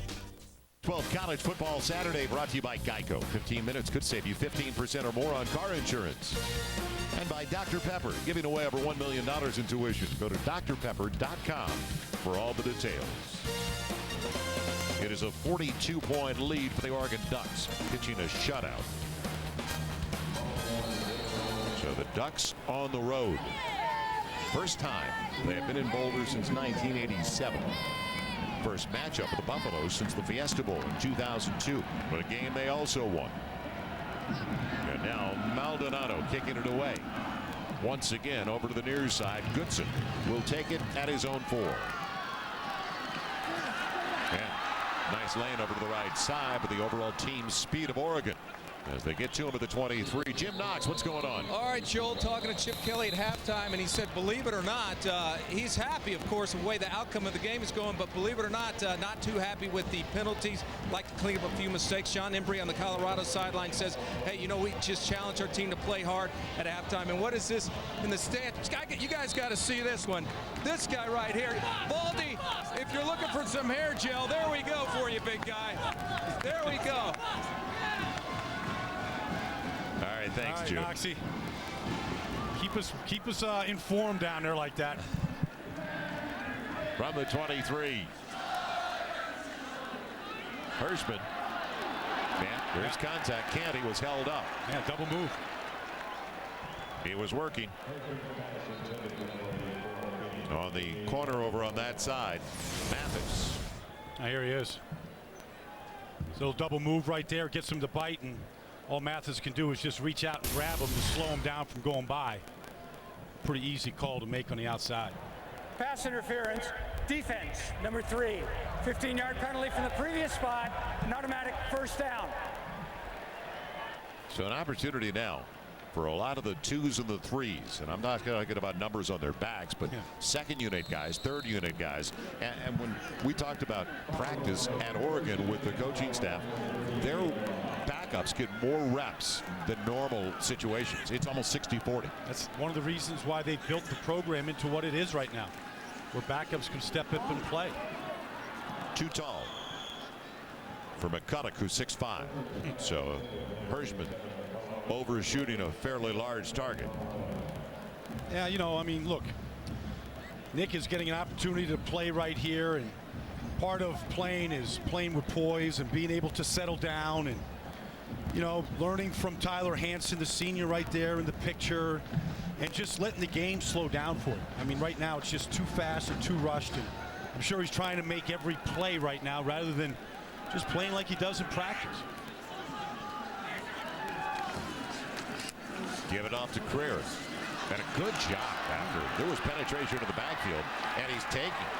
He's his own blocker for the last 3-4 yards. Good yards after contact. But I like what he did with the early penetration, skipping through the guy. Well, all between the tackles as well, making people miss. You know, he's the true freshman here. They just took the red shirt off him this week. Here's the first cut.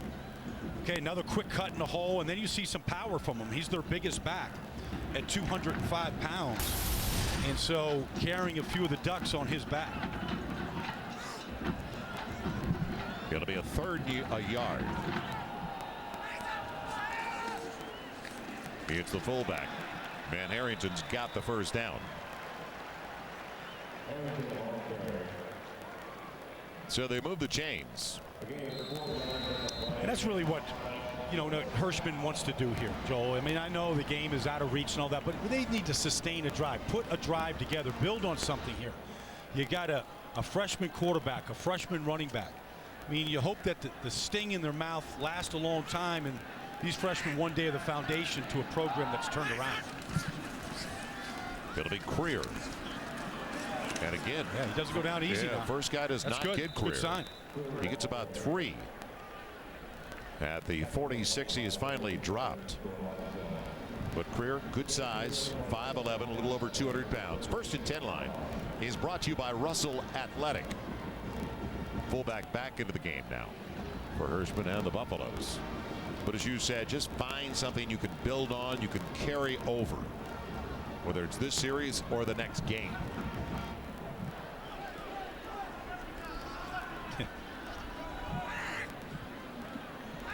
Now, second and about 7. After the play fake, here comes the blitz, and they get him. So Hirschman goes down. Man, it was delayed, but it got there with no problem. Yeah. You know, Joel, tonight in Palo Alto, campus of Stanford, it is going to be a good matchup here. Keith Price taking over for Jake Locker there at Washington is really heating up right now. See the 21 touchdown passes, second in the NCAA, and Andrew Luck, of course, a front runner for the Heisman, coming back, leading that team in so many different ways. We saw him catch a beautiful one-handed pass a couple weekends ago at UCLA. Probably play a couple positions for that team. So now on 3rd and 12 after Alonso got the sack, falling down and off balance. The tight end Thornton couldn't come up with it, and it was right there. That was a good throw. That's a good throw, and a catch that Thornton really has to make. Thornton, good size out here, and look at this. Yeah, just a concentration. It left his feet right there. Just got to be able to grab that and squeeze it and help out the freshman quarterback. Try to stay on the field. So severe test for Stanford tonight. I think so. The way Washington has been able to move the football on everybody this year. Joe, I think they need to be tested too, because this Oregon team is coming in November 12th, and they need to see some, some frontline competition. Get ready for the speed that they're going to get against Oregon. Harris on his way. Special team stop made by Tuamano and make it Terrell Smith as well. So Oregon's got it back. Good field position. Leads by 42. Hello. I work for LifeWise Health Plan of Washington. We aren't a glamorous group. So keep yourself and your friends in the game. Welcome back once again to Folsom Field. To remind you this college football season, Fox Sports is proud to support Dream Foundation. We're making dreams come true for adults facing a life-threatening illness. There's no greater time to help those in need than when time is limited. Text DREAM to 41518. Donate $10 and turn dreams into lasting memories. Jeez. Bennett on the outside, losing yardage. He's excited. Yeah, he's got such good stop and start to him. I mean, he didn't like the bubble screen. He pulled it down, made the defender miss. He got great suddenness to him. And just the poise he plays. Yes. And he's not got that many snaps to begin with. And this was start for Darren Thomas. Straight up the gut again. Man, wheeling for another big first down is Trey Carson. And when I say big, the explosive plays. Now, that was only good for about 16, 17 yards. Their explosions are 25 or more, not like most teams that are 20 or more. No, that's right up the middle behind mostly backup offensive linemen in the game. Carrington Armstrong at center. Carson again, bouncing it outside. Man, he's going to make the most of it. Yeah. As he's bumped out of bounds by Josh Moten. Now these guys all get a lot of practice time in Chip Kelly's system in practice. So they're all lined up. The offensive line, they get the call here from Bennett. Everybody else looks to the sideline. They all see the same call, the formation and the play. Bennett gives the lineman the call, and they're ready to go. New back in there for Oregon. And Ford takes it down to the 21-yard line. He's another freshman. This one, he's out of Victorville, California. Oregon has always recruited Southern California, Northern California very well, and especially the skill positions. Well, they can go anywhere and recruit now. They're recruiting out of 14 different states where they're getting some of the best right in California. It's Ford again. You think about it, we saw Trey Carson here at 230 pounds. He gets the ball, and then he's replaced by Ford at 180.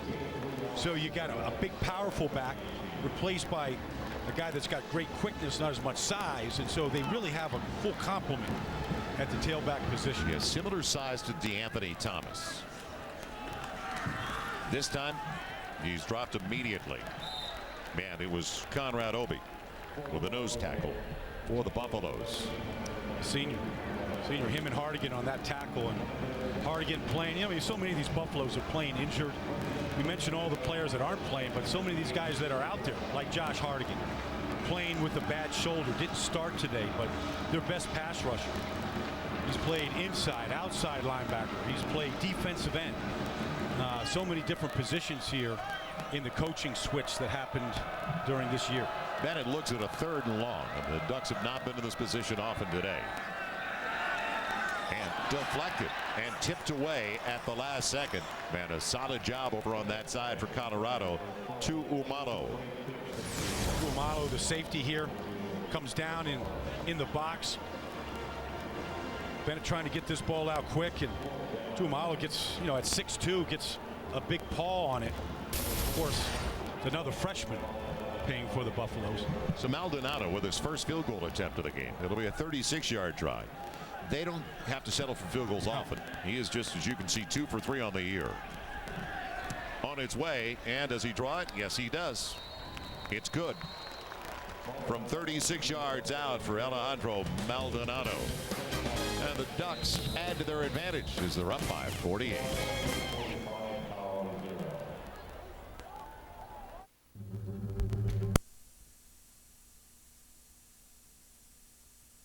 For the price of one.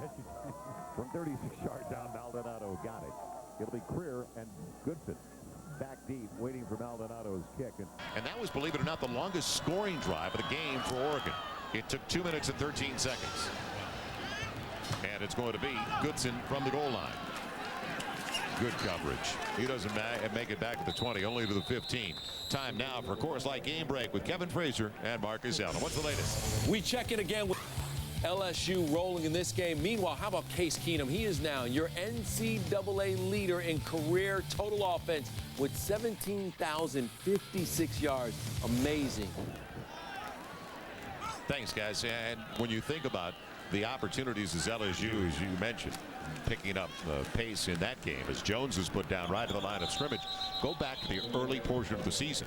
And those close come from behind wins for Auburn that they're so happy to have right now. No doubt about it. It still puts them in a position here, but LSU here, even minus some star players today, they can play either one of those quarterbacks right now. They're both really effective. Yeah, and if you want an opinion on LSU, just ask Chip Kelly in Oregon.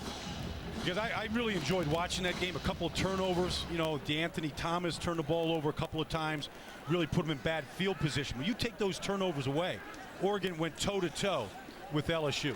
They want to set up the screen for Jones. It barely got there.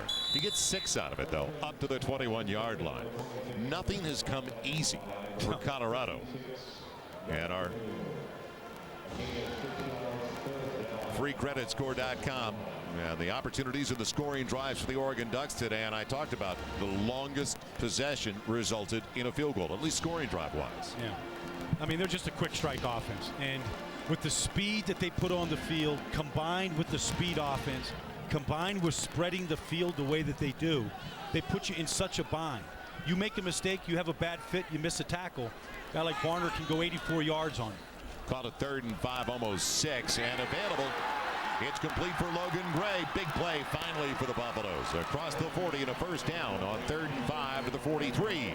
And Nick Hirschman needed that. He needed that for his confidence right there. He saw the field well. You can see right in the slot. Little, what you call a pivot route, Joel. Just put your left foot into the ground and then reverse back out and throw the coverage and then created the opening. And you said nothing comes easy. Even a catch by Logan Gray results in a menacing look on his face. It's Creer. And he struggles for about 2 or 3 across the 45 to the 46. But all these snaps, all these reps for Creer, Hirschman, and the other ones that we're talking about that are either first-year or redshirt freshmen like Keenan Canty, it'll pay off. Well, that's what John Embry was telling us. He played as a freshman back when Bill McCartney was trying to turn this program around in 1983, and that became the foundation for some great teams here at Colorado. So the rebuilding taking shape for Colorado. Dean's got it, and he's got a first down. And let's also, and we talked about it at the top of the telecast, remind everybody what the guy they call Speedy around here means, Rodney Stewart, who is their 2nd all-time leading rusher. And he's leading again this year, but out for the next week or 2 with a sprained MCL. Well, I mean, those are his, you see his all-purpose yards because he's also their 2nd leading receiver as well coming into this game. And so a guy that the whole offense was built around, they just simply don't have the depth at these positions that Oregon possesses if they lose a star player. Creer And boys, he collared immediately by Hay Moody, the sophomore nose tackle. Jim Knox, what's going on? All right, Rodney Stewart right behind me on the bench has his leg up. That's his knee, of course, the knee injury. But, you know, talking to Rodney Stewart, also John Embry, he's a senior, guys, and, you know, he's a game breaker. He can change things just as quick as you snap of your fingers right there. Now, Stewart did say he's fighting to get back. He likes to get back on the playing field. You're a senior. You want to finish up strong. Rodney Stewart, we've watched him play a number of years. He's done an outstanding job.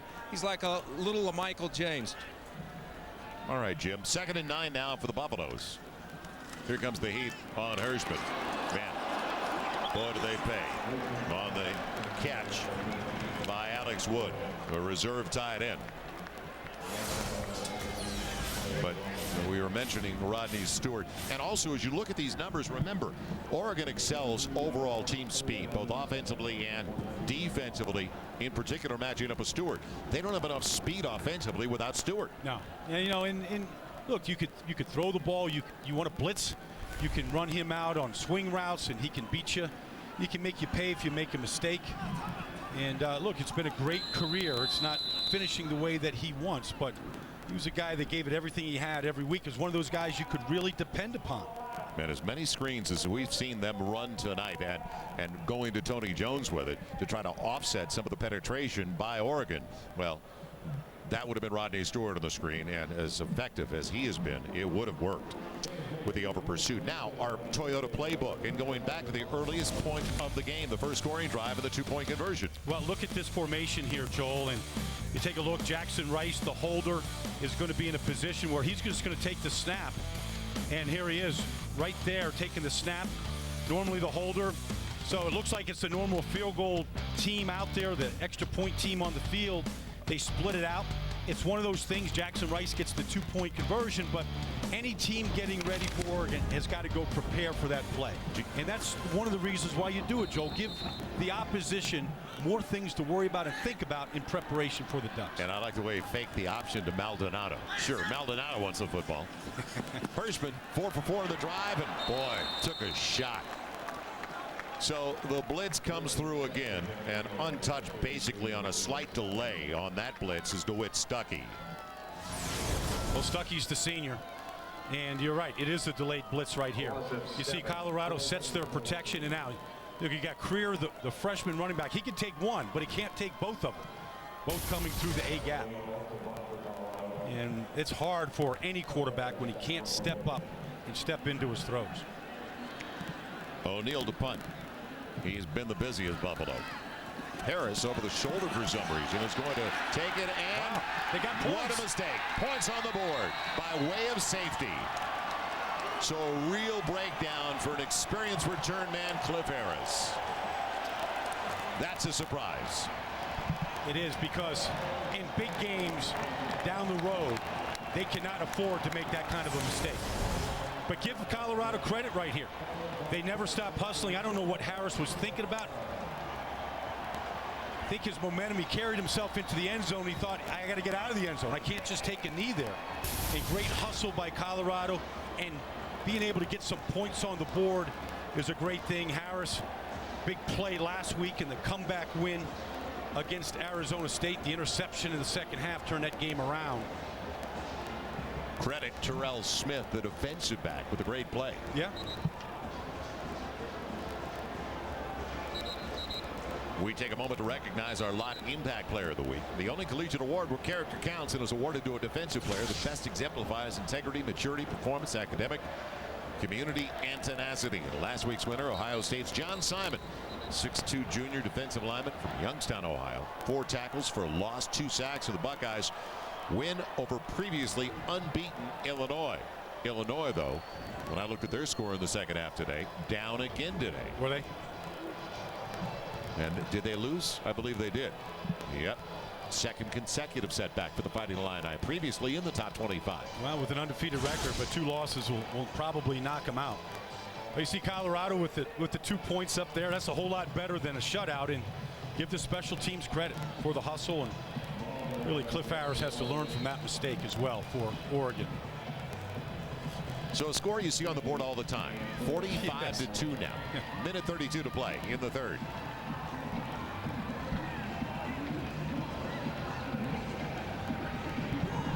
the way they scripted homecoming weekend for the Buffaloes. Coming over to the near side, Greer wants it. Canty will take it though. Back at about the 11. Looking for a lane. And the wide receiver is tracked down from behind as he's dropped at the 28. So Colorado gets it back after stalling. They get it back at the 28. And time of possession easily could be close to 3-1 now. But as we said before, it may be one of the more meaningless stats in college football because so many teams play rhythm up-tempo offense. Now, I'm not talking Sundays. I'm talking Saturdays. Yes. Well, here's the thing. I mean, Oregon scored the first 4 possessions, Joel. It didn't take him 8 total minutes to score 4 touchdowns. You know, so their defense has been on the field, and it doesn't look like being at altitude here in Boulder has affected any part of this defense. Tony Jones, and I'm glad you brought it up. Boy, oh boy. Hey, Mooley. Was that a blocking sled he was hitting? That Mooley is a blocking sled. Man. Look at Tony. He's looking at him going, wait a second. Can anybody block that? You know, that large mass in the middle there? He played every game as a true freshman last year. That's what you call a nose tackle. That's what a nose tackle looks like.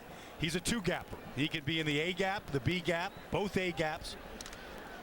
He gets off his blocks too. And he's, you know, used to be nose tackles used to be about 5'11", 6 feet. He's 6'4". Yeah, no. It's changed the position. He's in on that tackle too. Again. Look at Hamuli. He's there on that play. That was Greer. And Greer is showing a lot in his first extensive action of the season that he's got yards after contact. He's got strength. There's no question the kid's got, you know, great power and great strength in those legs.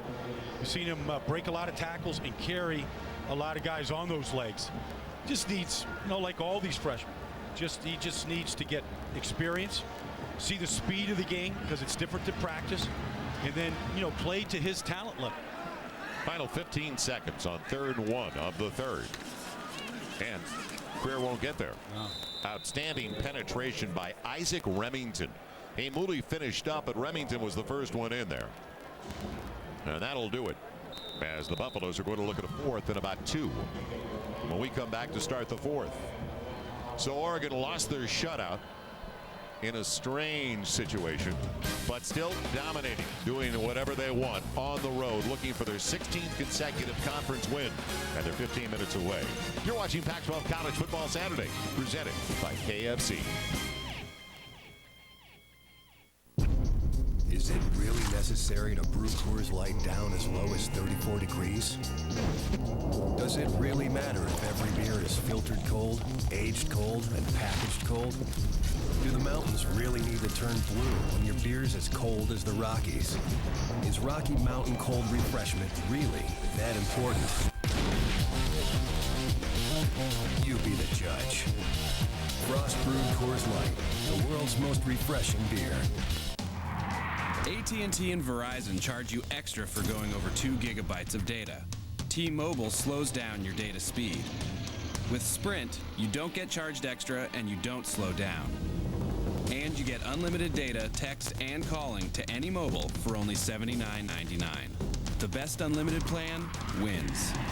Make the most of unlimited data with a brilliant screen on a pencil-thin phone. Introducing the Samsung Galaxy S2 Epic 4G Touch.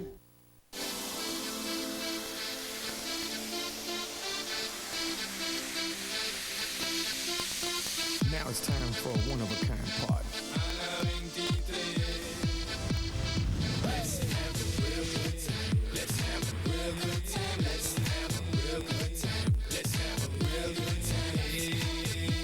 Mami, vamos a disfrutar la vida. Let's have a real good time.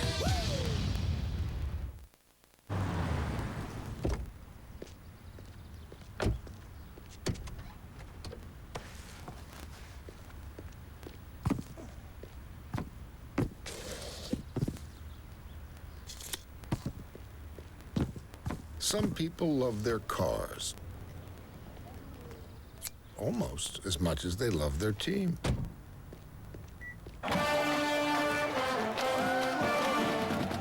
about them dogs? Held.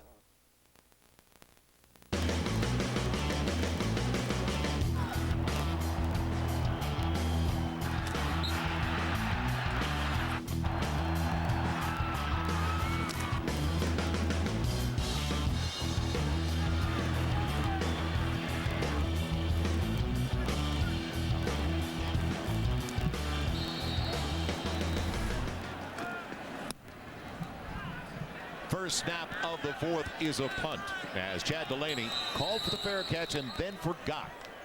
In time, though, he stopped. The moment of indecision, he goes, wait a minute.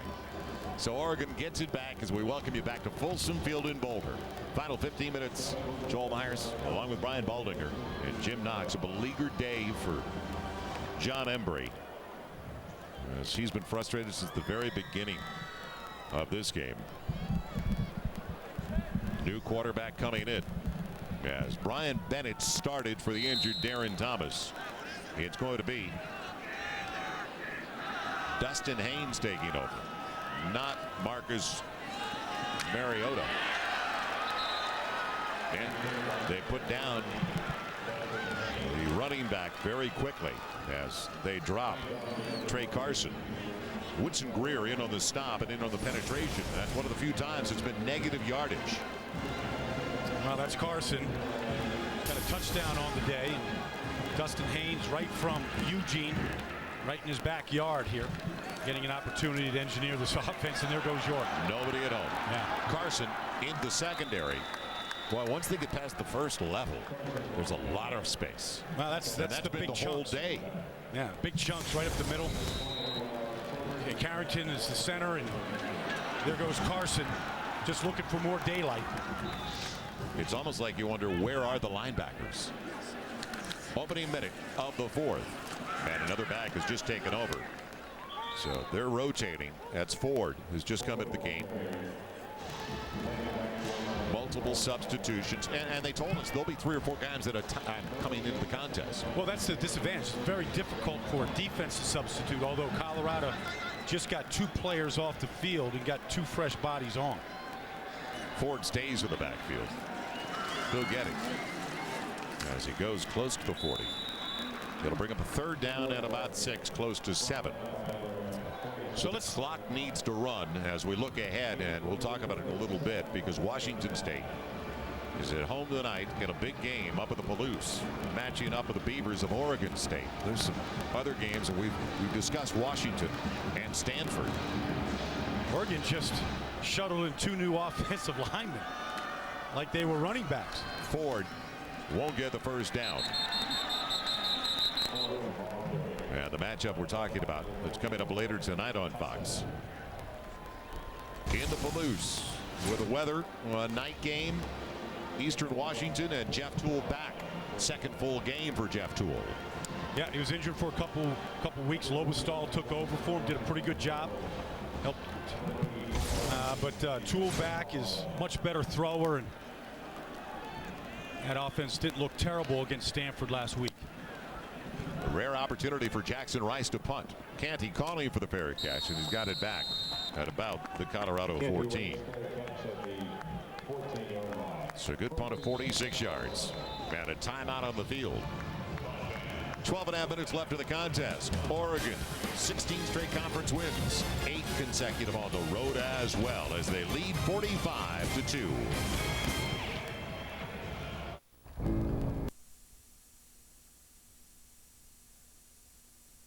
And it was domination early. 4 possessions, 4 touchdowns for Oregon. In fact, the Ducks led 29-0 at the end of the first quarter. If you joined us in the second half, Hirschman trying to find Tyler McCulloch, a big target, but he was covered right on his hip. And I mentioned we were looking forward to, on Fox later tonight, Washington State, Oregon State. Well, you don't have to go to Eastern Washington for that one. Actually, I knew that was in Seattle tonight. Yep, Seattle. So now 2nd and 10 coming up. Washington State will be in Eugene next week against these very same Ducks.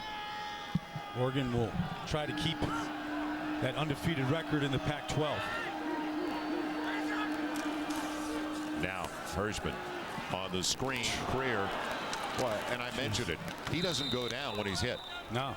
He sheds guys. And you saw it there, even though the first one in was in around his ankles. Career maintained his balance, but was finally pulled down. Well, Anthony Wallace, a backup linebacker, came on a full sprint. And as soon as Career caught it, I mean, he just tattooed him, but didn't get him down. So now it's going to be 3rd. And still close to 10. Anthony Wallace, a freshman linebacker out of Dallas, getting an opportunity, rare opportunity here in this blowout win.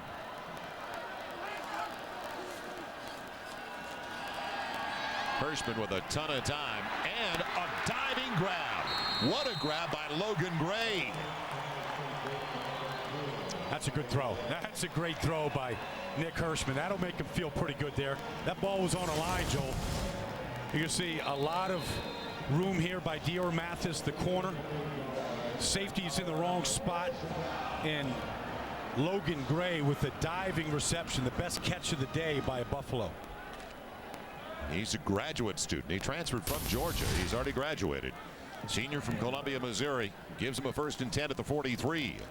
Career. And that exchange wasn't good from the start with his quarterback. No. Loss of a yard.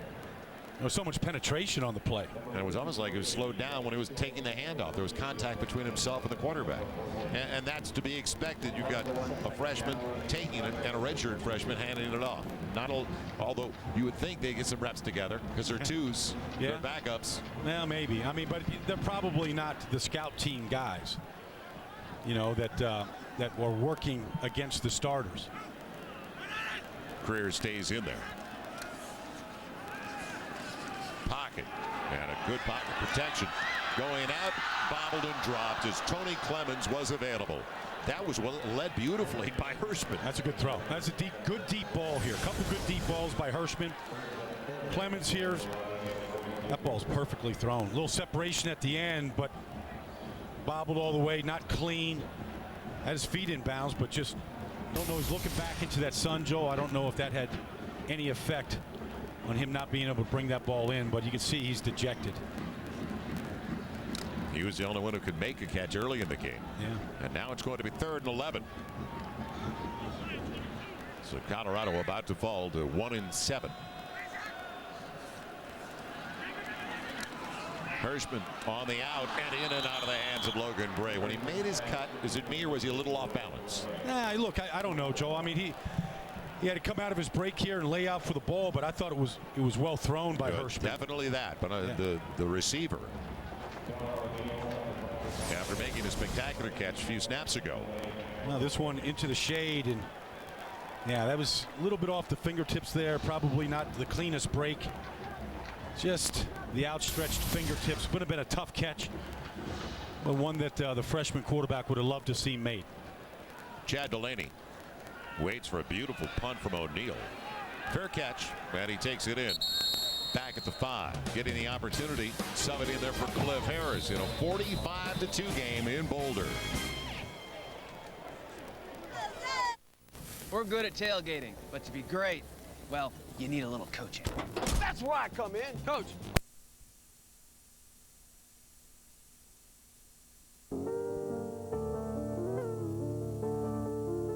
It's 10:31 a.m. and they won't serve you breakfast, but I will. I serve my entire breakfast menu all day, so you can get my new jumbo breakfast platter with mini pancakes, scrambled eggs, hash browns, plus bacon or sausage. It's a ton of food anytime you like. No, no, no, no. Jack, we only see my parents twice a year. Chill out.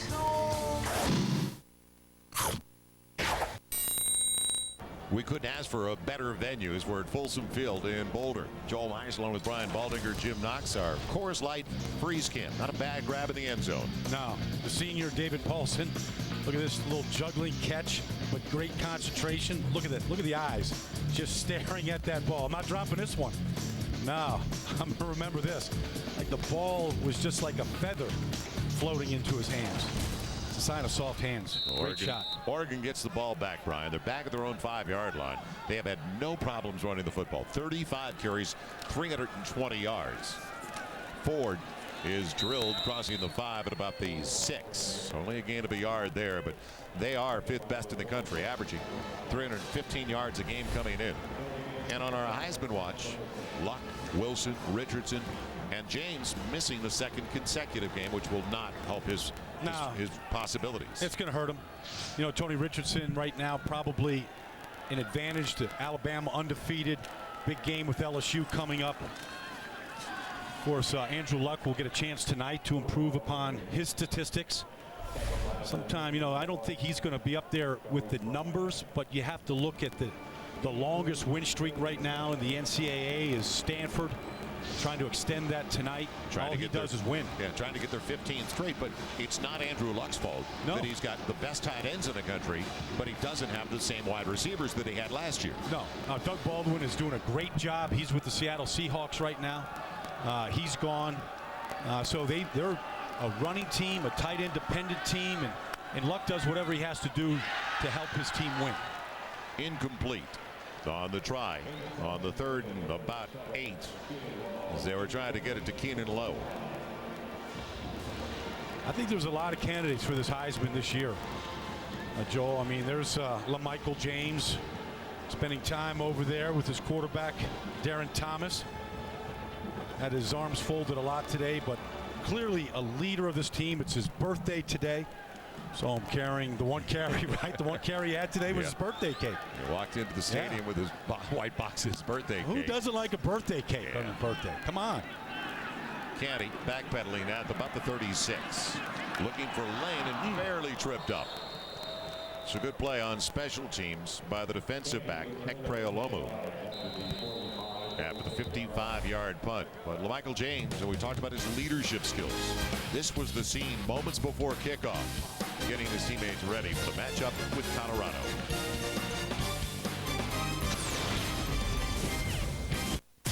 For a few to be immortal, many must die. No one should be immortal if even one person has to die. His crime wasn't taking time.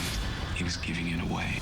Time. Rated PG-13. Applebee's 2 for $20 is fresher than ever. Hey, Chris. Hi, Jesse. Hey. Ready to order? Yep, 2 for $20. It's Applebee's freshest 2 for $20 yet, featuring new chicken fettuccine carbonara. Get 1 appetizer and 2 entrees for just $20. Only at Applebee's. Now serving half-price appetizers late night.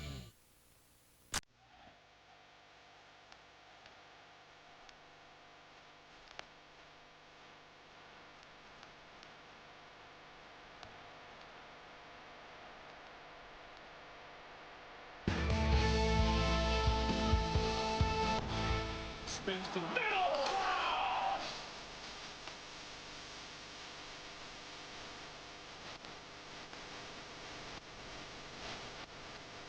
Touchdown, Washington.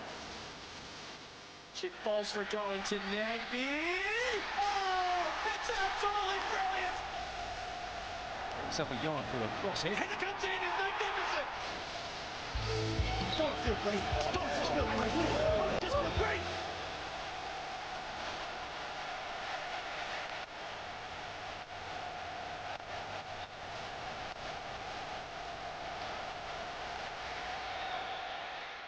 The Cougars battle the Beavers on College Football Saturday, tonight on Root Sports. Pac-12 College Football Saturday presented by the new KFC Cheesy Bacon Bowl. Today tastes so good. Also brought to you in part by Russell Athletic, who reminds you that together we are. And by Ram Trucks, designed, tested, proven to be the best trucks they have ever built. Ram. Flag down on the first down snap for the Colorado Buffaloes, starting with the ball at their own 47.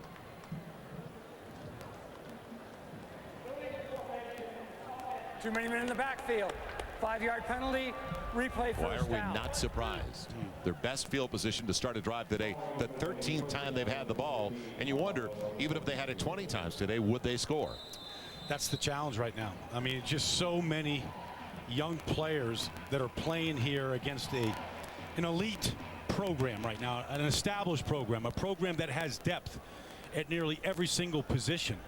It's just hard on the Buffaloes right now. Back-to-back conference champions in the Oregon Ducks. It'll be Creer. As he takes it off the left side to about the 45, so he gets 3 of the 5 penalty yards back. And that penalty, and we talked about they're the most penalized team in the Pac-12.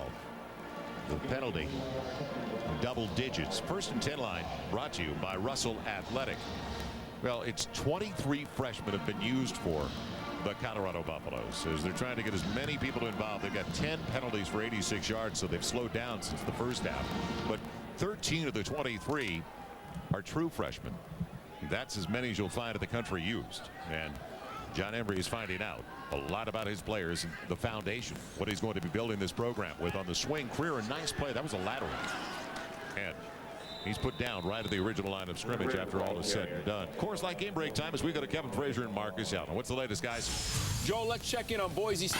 All right, and not surprised that it's a challenge against Air Force. One of the most disciplined units you will ever find. Yeah, you're right, Joel, and it's tough. Anytime you pay one of the academies, you're going to get discipline. You're going to get an offense that you don't get a chance to see very much with all of the misdirection in the running game. They're always amongst the leaders in rushing offense in the country. Well, good to see Scales getting back up on his own after he was hit and went down at the tail end of that play. But Boise prepared and ready, leading by 14, as Kevin Frazier and Marcus mentioned. Your Scales at the end of the play just gets flipped. Ooh. And it was a little friendly fire. Yeah, his own man. You got to be careful around the piles. Timeout has been called by Oregon.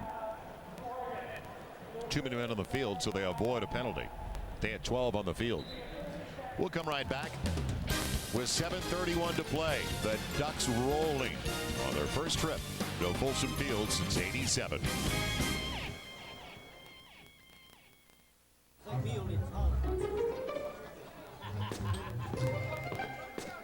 Perfect. Hey. Wait, I'm John Lynch, 9-time Pro Bowler, world champ.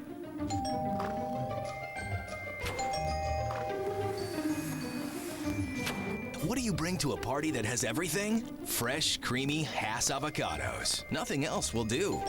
Puppies! Now, Hirschman in trouble. Van Hirschman put down once again. It was Ryan Hagan who got into the backfield.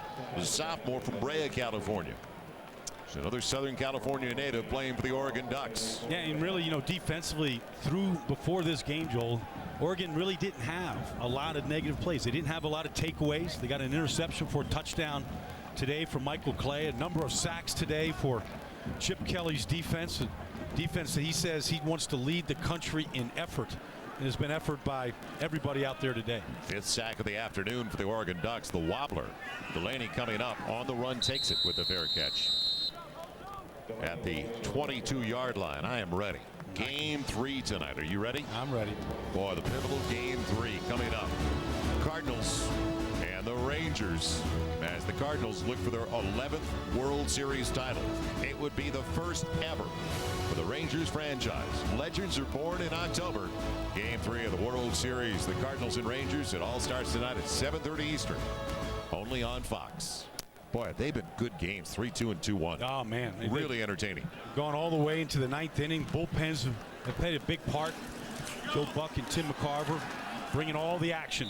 Bouncing outside once again, Trey Carson, who's seen extensive time because they didn't need D'Anthony Thomas anymore. They didn't need Barner anymore. So now the opportunity, we talked about Ford and Carson getting all the snaps here in the 3rd and 4th. Chip Kelly said, we run the ball more than we throw it because our strength in our team is at running back. So we emphasize it. We give these talented backs a great opportunity by spreading the field to run the ball. Right. Most people spread it to throw it. Oregon right now with their talent at running back, they spread it to run it. It's a different concept, but very effective. And he said, as we mentioned at the very top of the telecast, they are personnel driven, and right now they're top heavy and exceptional running backs. So if they had a quarterback, and they do, as we can see, Brian Bennett, he can throw the football. Yeah. He's got a gun. They've got a quarterback, so now couple that with the addition of some more wide receivers. It's Ford on the outside, and he's close to a first down, about a yard shy. Now, as we look at the schedule coming up for the Oregon Ducks, the one thing you start out with, every coach will tell you, the conference championship, the conference title. No doubt. And the Ducks have taken the last 2. Yep. They're looking for their 3rd straight, which would be a major achievement. The last team to do it, Pete Carroll's Trojans in 2003, 4, and 5. And really, I think when Chip Kelly 3 years ago beat those Trojans and knocked them off the block, that's really when this program turned. And you could see that the talent, the depth that they had, the system was really taking over. Now, they've won 15 straight conference games in a row, Joel. I mean, call it 16. 16 after today. We could give it to them now. Okay, it's safe. Give it to them. But, yeah, I mean, this is the meat of the lineup of the conference games coming up for them. And just think, they've given Darren Thomas a day off, LaMichael James a couple games off. Those guys will be really fresh and ready to go. It'll be County waiting for the punt. The one game that stood out on that schedule, of course, though, for the North Division is November 12th, Stanford. What a dandy. Wow, what a game. It'll be over the head of Candy, and I like it. Jackson Rice juiced it. What a wedge. Yeah, he can play golf too, obviously. And check that. No, yes, it is Jackson Rice. I thought maybe they got a backup punter, but it's Jackson Rice, the junior from the Bay Area from Moraga. What a smart play by Jackson. Allow that. Man, see, that was, he was using a 60-degree, obviously, wedge. So it's back at the 5 for Colorado. The only mistake was on special teams for Oregon, and a mistake by an experienced return man, Cliff Harris. And a mistake that gave Colorado the only points today. Trying to take a punt back and got trapped in his own end zone. Really an unnecessary play, but maybe a play that he'll learn from going forward here. It'll be Creer. They ride him to the 6, make it the 7. And we were talking about what was going on and what we're looking ahead forward to in the Pac-12 conference. Well, Washington and Stanford tonight. USC on the road. Big matchup with Notre Dame. Classic in conference play, Utah, California. And then on Fox, don't forget Oregon State, Washington State in Seattle this evening. And Arizona, of course, on Thursday did a number on UCLA. Oh, yeah, Thursday night. Wow. What a bounce back game for Arizona. Second and long. Hirschman from his own goal line on the out. It's wide of Keenan County. Jim Knox. All right, Joel, right behind me, you got John Embry, the Buffalo's head coach, standing next to Tyler Hansen, and clearly on the sideline you can see the frustration in his face, shaking his head. Also, you got to know this. In his mind, he's thinking, how do I get this team better? Well, we talked to him this week, talked to him at length, and he said, you know, when I took the job, I talked to a number of coaches, Jim Harbaugh, Chan Gailey, just to name a couple right there, and he was getting pointers. And what they told him is, you got to have guys that love to play the game. You got to have gym rats that come with their back. Someone like a Brian Boulder right there. You got to have guys like that come and want to play the game of football and really love it. And that's what he's trying to build here at Colorado. Good point. And we sat down, and as Jim mentioned, we sat down for a long time in John's office yesterday. And he said first it's 10 or 12 guys. And then all of a sudden it's 18 or 20. And then all of a sudden you got 25 or 30 that really are passionate, and they police the other players. And, you know, that's where it starts. But he wants the kids to understand the history of Colorado. The big win in Michigan in 1991, the national championship team in 1990, how they turned it around. Some of the players that came through here, the Heisman Trophy winner, Rasan Salam is here today. So get to know the history and be proud of new history that they can create. Delaney takes it across the midfield stripe. And he is trying to keep them aware as our Sprint Unlimited update shows you some of the scores early. 4 for 4, DeAnthony Thomas. Also, Barner, we haven't seen, it seems like, for about 3 hours because they haven't needed him. No. And what a grab by the tight end, David Paulson. The pick that went the other way. A great read by Michael Clay with the linebacker. And then the easy one for Trey Carson. So at the midfield stripe, the Ducks get it back with 3+ to play. And Haynes is going to keep it right back to the original line of scrimmage. So two extremes we're watching this afternoon. Colorado in a rebuilding mode at 1-7, and Oregon riding a crest. They are on a serious wave. Yep.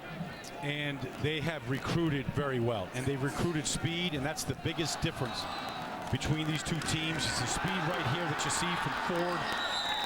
Just a shoestring tackle away from breaking that one. Speed across the field. Running back, quarterback, along the defensive front. Such a mismatch with what Chip Kelly is putting on the field and what Colorado has available right now. And you saw that wink in his eye, that smile in the eye of Ford, because let's face it, LaMichael James starts, Barner's behind him, then DeAnthony Thomas, then Trey Carson, and here's Ford again. Now, he could have never anticipated in game number, this is going to be their 7th game of the season, they'll go to 6-1, that he'd have this opportunity and as many touches. First and 10 line brought to you by Russell Athletics. So the smile in his eye, We saw it. Just watching 40. He ran right out of his shoe, Joel. Yep. Had to come off the field to put his shoe on. He's like, I can't have my shoe fall off. I don't get many opportunities here. Horse racing terminology. Kick to shoot. 2nd and 5 from the 29. They are a fast break, thoroughbred team now. It's Carson back in there as he rides it inside the 25. Look at it. Here comes Ford back on. Got the shoe back on. Here he comes. I lost a rep, coach. Yeah, don't take away my snap. Spat my shoe better next time. So one more coming for Ford on 3rd and a yard. And instead, it'll be the quarterback keeping it for the first down, the sophomore from Eugene. So 500+ yard games offensively, and they are 5th in the nation in total offense, better than 500. It is 6th straight and counting for the Oregon Ducks. 2nd most, as you see the date, since '96 in conference play.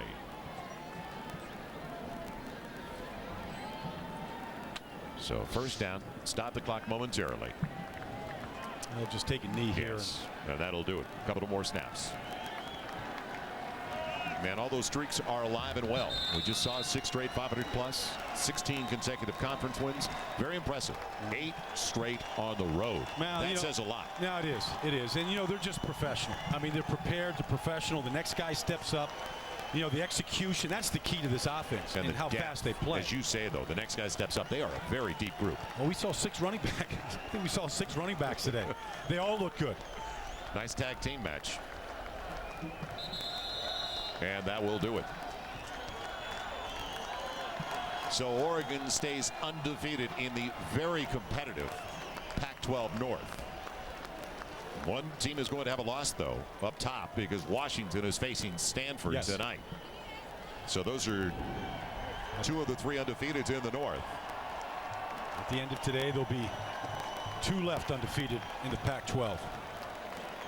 These kids know each other from Southern California. Crespi High School right there. Brian Bennett. Let's head downstairs. Jim Knox. All right, thank you, Joel. Coach, congratulations. 16 straight conference wins, and you guys made it look easy today. Brian Bennett really picked up the slack. He came over 500 total yards of offense. Yeah, Brian did a nice job, and we feel comfortable with Brian in our offense. He's been here he got redshirted, so this is his 2nd year in the system. I thought he did a nice job of managing the game. You said you wanted to lead the country as far as energy goes. High level, you played at it today. What was the difference this afternoon in this victory? Yeah, I just think that, obviously Colorado's banged up a little bit, and they competed very, very hard today. We just probably got a couple more players right now. All right, thank you, Coach. Joel? Thank you, Jim. So we're just talking about, and boy, it used to be the South because of USC, UCLA, and some of the other teams, and now the North. Yeah, the way Stanford has emerged in recent years, when Jim Harbaugh got there. Oregon, well, over the last 4 years, try to match Oregon. Oregon 4-0. Stanford undefeated going into their matchup like Washington tonight. And we're going to see Washington State. Looking forward to being in Eugene next weekend. So Washington State. And don't forget, it's Washington State on Fox tonight in Seattle against Oregon State. Stay with us as we'll be right back to Boulder, Colorado.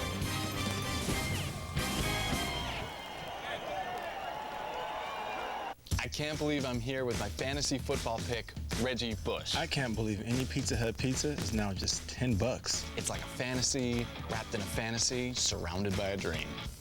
That's kind of weird. ... Awesome. Right now, $10 gets you any pizza, any size, any crust, any toppings. Delivery, carryout, or dine-in, only $10. You can win a trip to the X Factor finale just by adding Pepsi and breadsticks to your online order for $5 more. Only at your Pizza Hut. Right now in Sonoma, a winemaker is crafting a Cabernet soda that will one day be her fortune. A line cook in Denver will eventually win a James Beard Award. And in Nebraska, a rancher's son is training a future racing legend. There's a spirit in the West that drives people to do more. It's in our customers, our employees, and our DNA. And it's another reason to go West. Bank of the West. Only ones left around, it seems, are Duck fans, and with good reason, following an impressive win on the road over the Buffaloes of Colorado. And I like what Chip Kelly said. The numbers aren't overwhelming for Brian Bennett, but he managed the game really well. I think he did a little bit more to manage the game, Joe. I mean, I thought he was an elite player in this game. I mean, it started early on the opening drive, just pulling the ball down, and you're seeing really elite track type of speed that he was recruited for, and his ability to get to the perimeter, be able to in just such a smooth fashion. I mean, this throw here to the senior tight end Paulson laid it right on the fingertips. This throw across the middle right there to 2-8 led to a touchdown, and you can see the excitement that he plays the game with, and an opportunity as a starter for his first start. I thought he was terrific. Well, he's a quarterback that can run, but he's a quarterback that can certainly throw the ball at a high level, as we saw earlier today. They recruited him as a quarterback first, Joel, and a runner second, and that was on display today. Well, coming up next, Conference USA play. Tulsa matching up with the Rice. Then tonight, 10:30 Eastern, we are going to come back to Pac-12. Oregon State with Washington State in Seattle. Now, for Brian Baldinger, Jim Knox, and our entire Fox crew, so long from Boulder, Colorado. I'm Joel Myers. Thanks for joining us. Here was Oregon from the get-go. 45-2 over the Buffaloes. You've been watching Pac-12 College Football Saturday, presented by KFC.